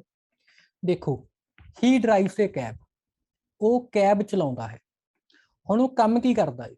ਕੰਮ ਕਰਦਾ ਹੈ ਕਿ ਉਹ ਡਰਾਈਵ ਕਰਦਾ ਹੈ। ਤਾਂ ਡਰਾਈਵਸ ਜਿਹੜਾ ਕੀ ਹੈ, ਇਹ ਆਪਣਾ ਵਰਬ ਹੈ। ਜੋ ਵੀ ਆਪਣਾ ਕੰਮ ਸਬਜੈਕਟ ਵੱਲੋਂ ਕੀਤਾ ਜਾਂਦਾ ਹੈ, ਸਬਜੈਕਟ ਜਿਹੜਾ ਵੀ ਕੰਮ ਕਰ ਰਿਹਾ ਹੁੰਦਾ ਹੈ ਉਸਨੂੰ ਆਪਾਂ ਵਰਬ ਕਹਿੰਦੇ ਆ। ਤੇ ਇੱਥੇ ਆਪਣਾ ਵਰਬ ਫਿਰ ਕੀ ਹੋਇਆ, ਡਰਾਈਵਸ ਹੋਇਆ। ਹੁਣ ਦੂਸਰੇ ਜੇ ਆਪਾਂ ਸੈਂਟੈਂਸ ਦੀ ਗੱਲ ਕਰੀਏ ਤਾਂ boy and his dog ran towards the park. Boy ਤੇ ਜਿਹੜਾ ਉਹਦਾ ਕੁੱਤਾ ਹੈਗਾ, ਮੁੰਡਾ ਤੇ ਜਿਹੜਾ ਉਹਦਾ ਕੁੱਤਾ ਹੈਗਾ, ਉਹਨਾਂ ਨੇ ਕੀ ਕੰਮ ਕੀਤਾ? ਉਹ ਭੱਜੇ। ਭੱਜੇ ਮਤਲਬ ਰਹਿਣ ਆਪਣਾ ਕੀ ਹੋ ਗਿਆ, ਇਹ ਆਪਣਾ ਵਰਬ ਹੋ ਗਿਆ। ਸੋ ਜਦੋਂ ਵੀ ਤੁਸੀਂ ਇਹ ਜਾਣਨਾ ਹੋਵੇ ਕਿ ਸਬਜੈਕਟ ਕੀ ਆ ਸੈਂਟੈਂਸ ਵਿੱਚ, ਤੁਸੀਂ ਆਪਦੇ ਆਪ ਨੂੰ ਇੱਕ ਸਵਾਲ ਕਰ ਸਕਦੇ ਹੋ। ਸਵਾਲ ਤੁਸੀਂ ਕੀ ਕਰ ਸਕਦੇ ਹੋ ਕਿ ਸੈਂਟੈਂਸ ਵਿੱਚ ਕਿਸ ਦੀ ਗੱਲ ਹੋ ਰਹੀ ਹੈ, ਸੈਂਟੈਂਸ ਵਿੱਚ ਆਪਾਂ ਕਿਸ ਬਾਰੇ ਗੱਲ ਕਰ ਰਹੇ ਹਾਂ। ਹੁਣ ਪਹਿਲੇ ਸੈਂਟੈਂਸ ਵਿੱਚ ਆਪਾਂ ਕਿਸ ਬਾਰੇ ਗੱਲ ਕਰ ਰਹੇ ਹਾਂ, ਹੀ ਬਾਰੇ ਗੱਲ ਕਰ ਰਹੇ ਹਾਂ, ਤਾਂ ਹੀ ਆਪਣਾ ਸਬਜੈਕਟ ਹੋ ਗਿਆ। ਹੁਣ ਜੇ ਤੁਸੀਂ ਇਹ ਜਾਣਨਾ ਚਾਹੁੰਦੇ ਹੋ ਕਿ ਸੈਂਟੈਂਸ ਵਿੱਚ ਵਰਬ ਕੀ ਹੈ, ਤਾਂ ਤੁਸੀਂ ਇਹ ਪੁੱਛ ਸਕਦੇ ਹੋ ਕਿ ਸਬਜੈਕਟ ਕੀ ਕੰਮ ਕਰ ਰਿਹਾ ਹੈ। ਸਬਜੈਕਟ ਕੀ ਕੰਮ ਕਰ ਰਿਹਾ, ਉਹ ਡਰਾਈਵ ਕਰ ਰਿਹਾ ਹੈ। ਕਿਸੇ ਦਾ ਮੈਸੇਜ ਆਇਆ ਹੋਇਆ, ਮੈਂ ਦੇਖ ਲਵਾਂ ਇੱਕ ਵਾਰੀ। Thank you so much sir, welcome Yadvinder. ਚਲੋ ਆਪਾਂ ਅੱਗੇ ਗੱਲ ਕਰਦੇ ਹਾਂ। ਹੁਣ ਸਬਜੈਕਟ ਆਪਣਾ ਕਲੀਅਰ ਹੋ ਗਿਆ, ਹੀ ਹੈਗਾ ਆਪਣਾ ਸਬਜੈਕਟ ਆ, ਵਰਬ ਆਪਣਾ ਕੀ ਆ, ਡਰਾਈਵਸ ਆ। ਹੁਣ ਸਬਜੈਕਟ ਆਪਣਾ ਜਿਹੜਾ ਹੀ ਹੈਗਾ, ਆਪਾਂ ਇਹਨੂੰ ਰੋਹਨ ਕਹਿ ਲੈਂਦੇ ਹਾਂ ਜਾਂ ਕੁਝ ਵੀ ਕਹਿ ਲੈਂਦੇ ਹਾਂ। ਹੀ ਕੀ ਕਰ ਰਿਹਾ ਹੈ, ਡਰਾਈਵ ਕਰ ਰਿਹਾ ਹੈ। ਹੁਣ ਉਹਦੇ ਡਰਾਈਵ ਕਰਨ ਨਾਲ ਕੀ ਹੋ ਰਿਹਾ ਹੈ, ਇਹ ਕੈਬ ਆ ਜਿਹੜੀ ਉਹ ਚੱਲ ਰਹੀ ਹੈ।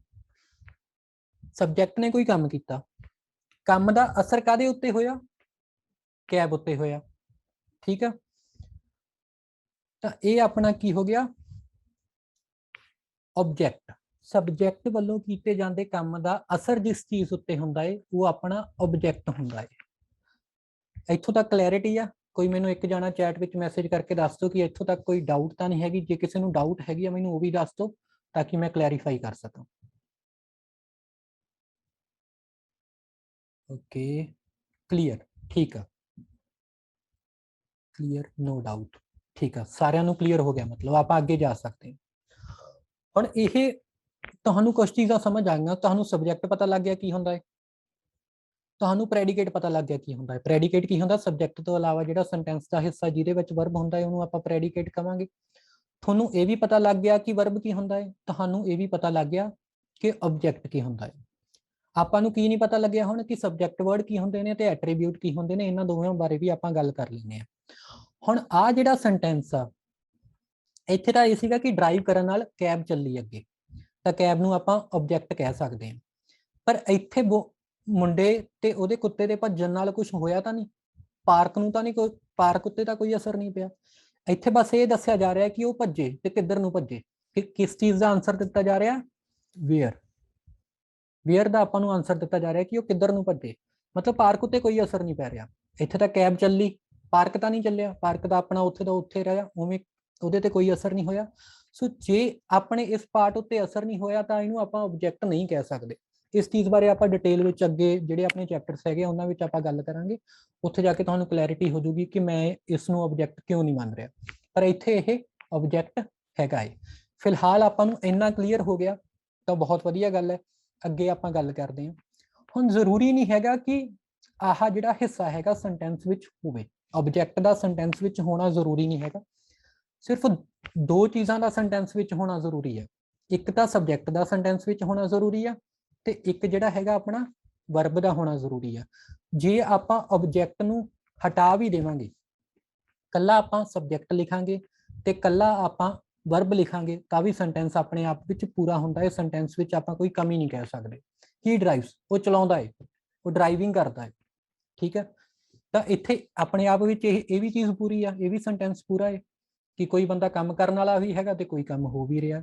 ਤਾਂ ਜ਼ਰੂਰੀ ਨਹੀਂ ਹੈਗਾ ਹਰੇਕ ਸੈਂਟੈਂਸ ਵਿੱਚ ਆਪਣਾ ਆਬਜੈਕਟ ਹੋਵੇ। ਉਹ ਚੀਜ਼ ਇੱਥੇ ਲਿਖੀ ਗਈ ਆ ਕਿ the predicate of a sentence may have only a verb. Predicate ਆ, ਪੂਰਾ ਪ੍ਰੈਡੀਕੇਟ ਹੈ ਨਾ ਆਪਣਾ, ਜ਼ਰੂਰੀ ਨਹੀਂ ਹੈਗਾ ਆਬਜੈਕਟ ਹੋਵੇ, ਸਿਰਫ ਵਰਬ ਵੀ ਹੋ ਸਕਦਾ। ਜਿਵੇਂ ਅਮਰ ਰਨਸ, ਅਮਰ ਕੀ ਕਰਦਾ ਹੈ, ਰਨ ਕਰਦਾ ਹੈ। ਤਾਂ ਇਹ ਦੋ ਚੀਜ਼ਾਂ ਨਾਲ ਹੀ ਆਪਣਾ ਸੈਂਟੈਂਸ ਪੂਰਾ ਹੋ ਗਿਆ। ਅਮਰ ਭੱਜਦਾ ਹੈ, ਗੱਲ ਪੂਰੀ ਹੋ ਗਈ ਨਾ, ਮਤਲਬ ਪੂਰਾ ਨਿਕਲ ਰਿਹਾ। ਤਾਂ ਆਪਾਂ ਨੂੰ ਇਹ ਦੱਸਣ ਦੀ ਲੋੜ ਨਹੀਂ ਹੈਗੀ ਕਿ ਅਮਰ ਕਿੱਥੇ ਭੱਜਦਾ ਹੈ, ਅਮਰ ਰਨਸ ਇਨ ਦਾ ਪਾਰਕ। ਉਹ ਲਿਖਣ ਦੀ ਜ਼ਰੂਰਤ ਨਹੀਂ, ਆਪਾਂ ਲਿਖ ਸਕਦੇ ਹਾਂ ਜੇ ਆਪਾਂ ਚਾਹੀਏ ਤਾਂ।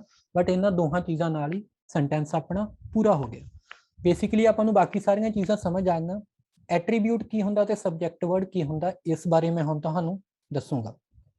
ਹੁਣ ਇੱਥੇ ਮੈਂ ਇਹ ਕਲਾਸਿਸ ਕਿਉਂਕਿ ਪਹਿਲਾਂ ਵੀ ਲੈ ਚੁੱਕਿਆ ਹੈਗਾ, ਤਾਂ ਮੇਰੇ ਸਟੂਡੈਂਟਸ ਜੋ ਡਾਊਟਸ ਪੁੱਛਦੇ ਸੀਗੇ, ਜੋ ਤੁਸੀਂ ਵੀ ਡਾਊਟ ਜੇ ਕੋਈ ਪੁੱਛੋਗੇ ਤਾਂ ਉਹ ਮੈਂ ਲਿਖ ਲੈਣਾ ਹੁੰਦਾ, ਤਾਂ ਕਿ ਜਦੋਂ ਮੈਂ ਅਗਲੀ ਵਾਰੀ ਇਹ ਚੀਜ਼ਾਂ ਪੜ੍ਹਾਵਾਂ ਤਾਂ ਮੈਂ ਹੋਰ ਵਧੀਆ ਤਰੀਕੇ ਨਾਲ ਪੜ੍ਹਾਵਾਂ। ਤਾਂ ਮੇਰੇ ਕਿਸੇ ਸਟੂਡੈਂਟ ਨੇ ਇੱਕ ਡਾਊਟ ਪੁੱਛੀ ਸੀ, does the subject start with a determiner article? Yes, we need to include the article in the subject. Basically ਉਹ ਪੁੱਛਣਾ ਕੀ ਚਾਹ ਰਹੇ ਆ। ਹੁਣ ਇਸ ਵਿੱਚ ਆਪਾਂ ਮੁੰਡੇ ਦੀ ਗੱਲ ਕਰ ਰਹੇ ਹਾਂ ਤੇ ਡੌਗ ਦੀ ਗੱਲ ਕਰ ਰਹੇ ਹਾਂ।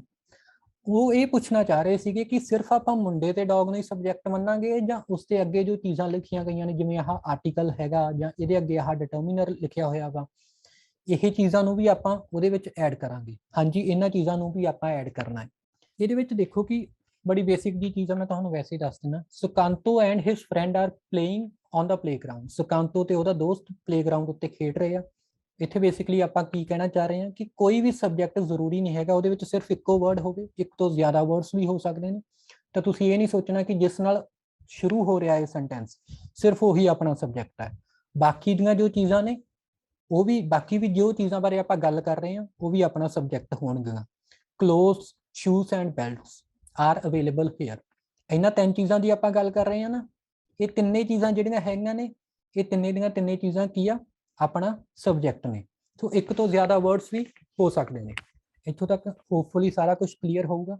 ਅੱਗੇ ਆਪਾਂ ਚੱਲਦੇ ਹਾਂ।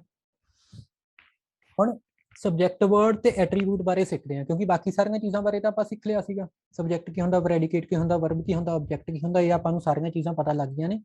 ਐਟਰੀਬਿਊਟ ਤੇ ਸਬਜੈਕਟ ਵਰਡ ਆਪਣੇ ਰਹਿ ਗਏ ਸੀ, ਉਹਨਾਂ ਬਾਰੇ ਹੁਣ ਆਪਾਂ ਸਿੱਖਦੇ ਹਾਂ।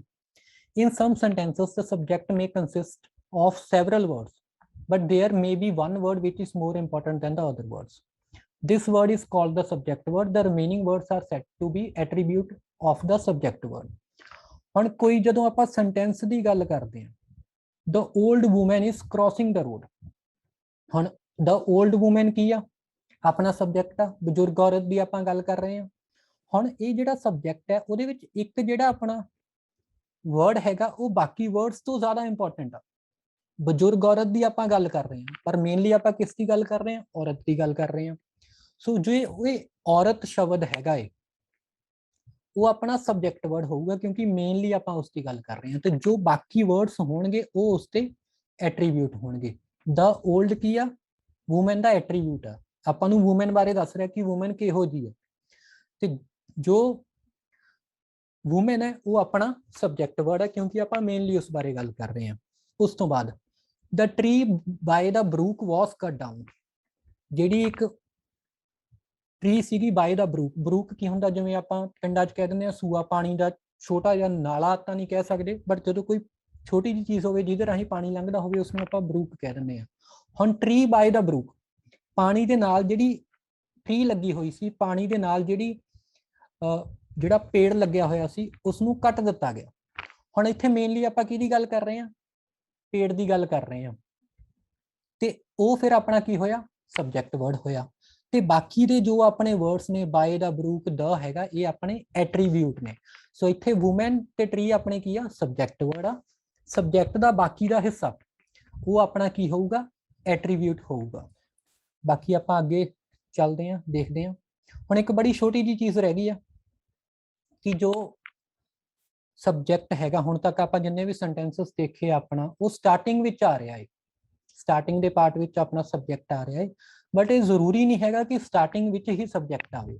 ਸਬਜੈਕਟ ਆਪਣਾ ਅੱਗੇ ਪਿੱਛੇ ਵੀ ਆ ਸਕਦਾ, ਸੈਂਟੈਂਸ ਦੇ ਵਿਚਾਲੇ ਵੀ ਆ ਸਕਦਾ ਹੈ, ਸੈਂਟੈਂਸ ਦੇ ਐਂਡ ਉੱਤੇ ਵੀ ਆ ਸਕਦਾ ਹੈ, ਕਿਤੇ ਵੀ ਆਪਣਾ ਸਬਜੈਕਟ ਆ ਸਕਦਾ ਹੈ। ਜਿਵੇਂ ਡਾਊਨ ਕੇਮ ਦਾ ਰੇਨ, ਦਾ ਰੇਨ ਦੀ ਆਪਾਂ ਗੱਲ ਕਰ ਰਹੇ ਹਾਂ, ਆਪਾਂ ਕਹਿੰਦੇ ਹਾਂ ਕਿ ਉਹ ਥੱਲੇ ਆਈ। ਆਪਾਂ ਇੰਜ ਵੀ ਲਿਖ ਸਕਦੇ ਸੀ ਕਿ ਦਾ ਰੇਨ ਕੇਮ ਡਾਊਨ, ਫੇਰ ਦਾ ਰੇਨ, ਕਿ ਇਹ ਜਿਹੜਾ ਸਬਜੈਕਟ ਸੀ ਆਪਣਾ ਅੱਗੇ ਹੋ ਜਾਣਾ ਸੀ। ਬਟ ਜਿਸ ਹਿਸਾਬ ਨਾਲ ਆਪਾਂ ਇਹ ਸੈਂਟੈਂਸ ਲਿਖਿਆ ਹੈਗਾ ਉਹਦੇ ਵਿੱਚ ਜਿਹੜਾ ਸਬਜੈਕਟ ਆਪਣਾ ਐਂਡ ਉੱਤੇ ਆ ਰਿਹਾ ਹੈ।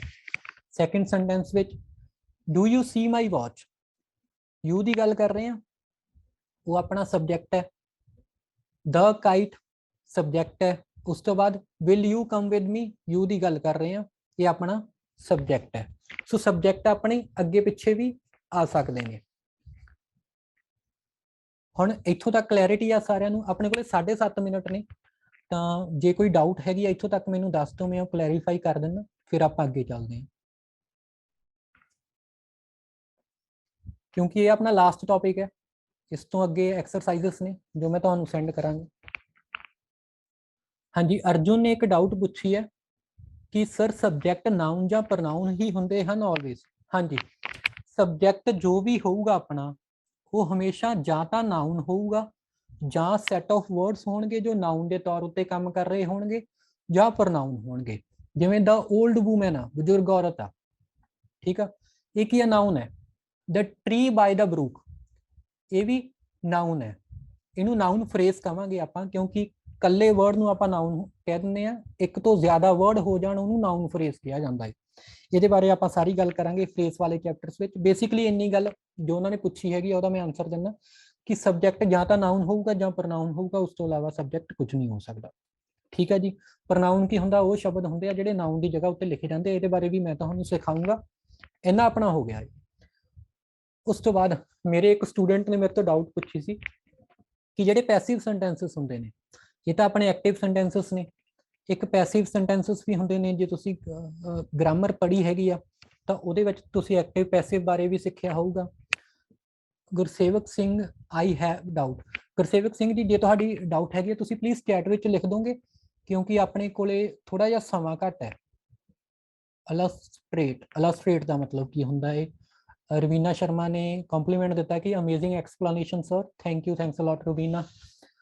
ਇਲਸਟ੍ਰੇਟ ਦਾ ਮਤਲਬ ਦੱਸ ਦਿੰਦਾ ਗੁਰਸੇਵ ਸਿੰਘ। ਮੀਨਵਾਈਲ ਜਦੋਂ ਤੱਕ ਮੈਂ ਇਲਸਟ੍ਰੇਟ ਦਾ ਮਤਲਬ ਦੱਸਦਾ ਹਾਂ ਉਦੋਂ ਤੱਕ ਤੁਸੀਂ ਆਪਣੀ ਡਾਊਟ ਜਿਹੜੀ ਹੈਗੀ ਆ ਚੈਟ ਵਿੱਚ ਲਿਖ ਦਿਓ, ਤਾਂ ਕਿ ਮੈਂ ਉਸਨੂੰ ਕਲੈਰੀਫਾਈ ਕਰ ਸਕਾਂ। ਮੈਂ ਇਹ ਨਹੀਂ ਚਾਹੁੰਦਾ ਕਿ ਆਪਣੇ ਕੋਈ ਕਿਸੇ ਦੀ ਵੀ ਕੋਈ ਵੀ ਡਾਊਟ ਰਹਿ ਜੇ, ਰਹਿ ਵੀ ਜਾਂਦੀ ਆ ਮੈਂ WhatsApp ਉੱਤੇ ਕਲੀਅਰ ਕਰ ਦੂੰਗਾ, ਜਾਂ ਫਿਰ ਮੈਂ ਕੱਲ੍ਹ ਵਾਲੀ ਕਲਾਸ ਵਿੱਚ ਕਰ ਦੂੰਗਾ। ਗੋਲਡ ਇਲਸਟ੍ਰੇਟ ਦਾ ਮਤਲਬ ਹੁੰਦਾ ਦਿਖਾਉਣਾ।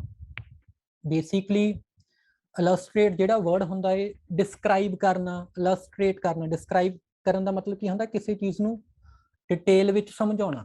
ਇਲਸਟ੍ਰੇਟ ਦਾ ਮਤਲਬ ਵੀ ਉਹੀ ਹੁੰਦਾ, ਇਹਨਾਂ ਦੇ ਮੀਨਿੰਗ ਵਿੱਚ ਥੋੜਾ ਜਿਹਾ ਡਿਫਰੈਂਸ ਹੁੰਦਾ ਹੈ। ਇਲਸਟ੍ਰੇਟ ਦਾ ਮਤਲਬ ਹੁੰਦਾ ਹੈ ਕਿ ਜਦੋਂ ਕੋਈ ਚੀਜ਼ ਆਪਾਂ ਮੇਨਲੀ ਫੋਟੋ ਦੀ ਫਾਰਮ ਵਿੱਚ ਸ਼ੋ ਕਰਦੇ ਹਾਂ, ਬਟ ਉਹਨੂੰ ਡਿਸਕ੍ਰਾਈਬ ਦੀ ਜਗ੍ਹਾ ਉੱਤੇ ਵਰਤਿਆ ਜਾ ਸਕਦਾ ਹੈ, ਜੋ ਮੈਂ ਵੀ ਸ਼ਾਇਦ ਇੱਥੇ ਕੀਤਾ ਹੈ। ਜਦੋਂ ਵੀ ਆਪਾਂ ਕਿਸੇ ਚੀਜ਼ ਨੂੰ ਸਮਝਾਉਣਾ ਹੋਵੇ, ਇਲਸਟ੍ਰੇਟ ਆਪਾਂ ਕਿੱਥੇ ਦੇਖਿਆ ਸੀਗਾ? ਮੈਂ ਦੇਖਾਂ ਪਿੱਛੇ। These sentences illustrate the meaning that the subject need not have। ਅੱਛਾ ਠੀਕ ਆ।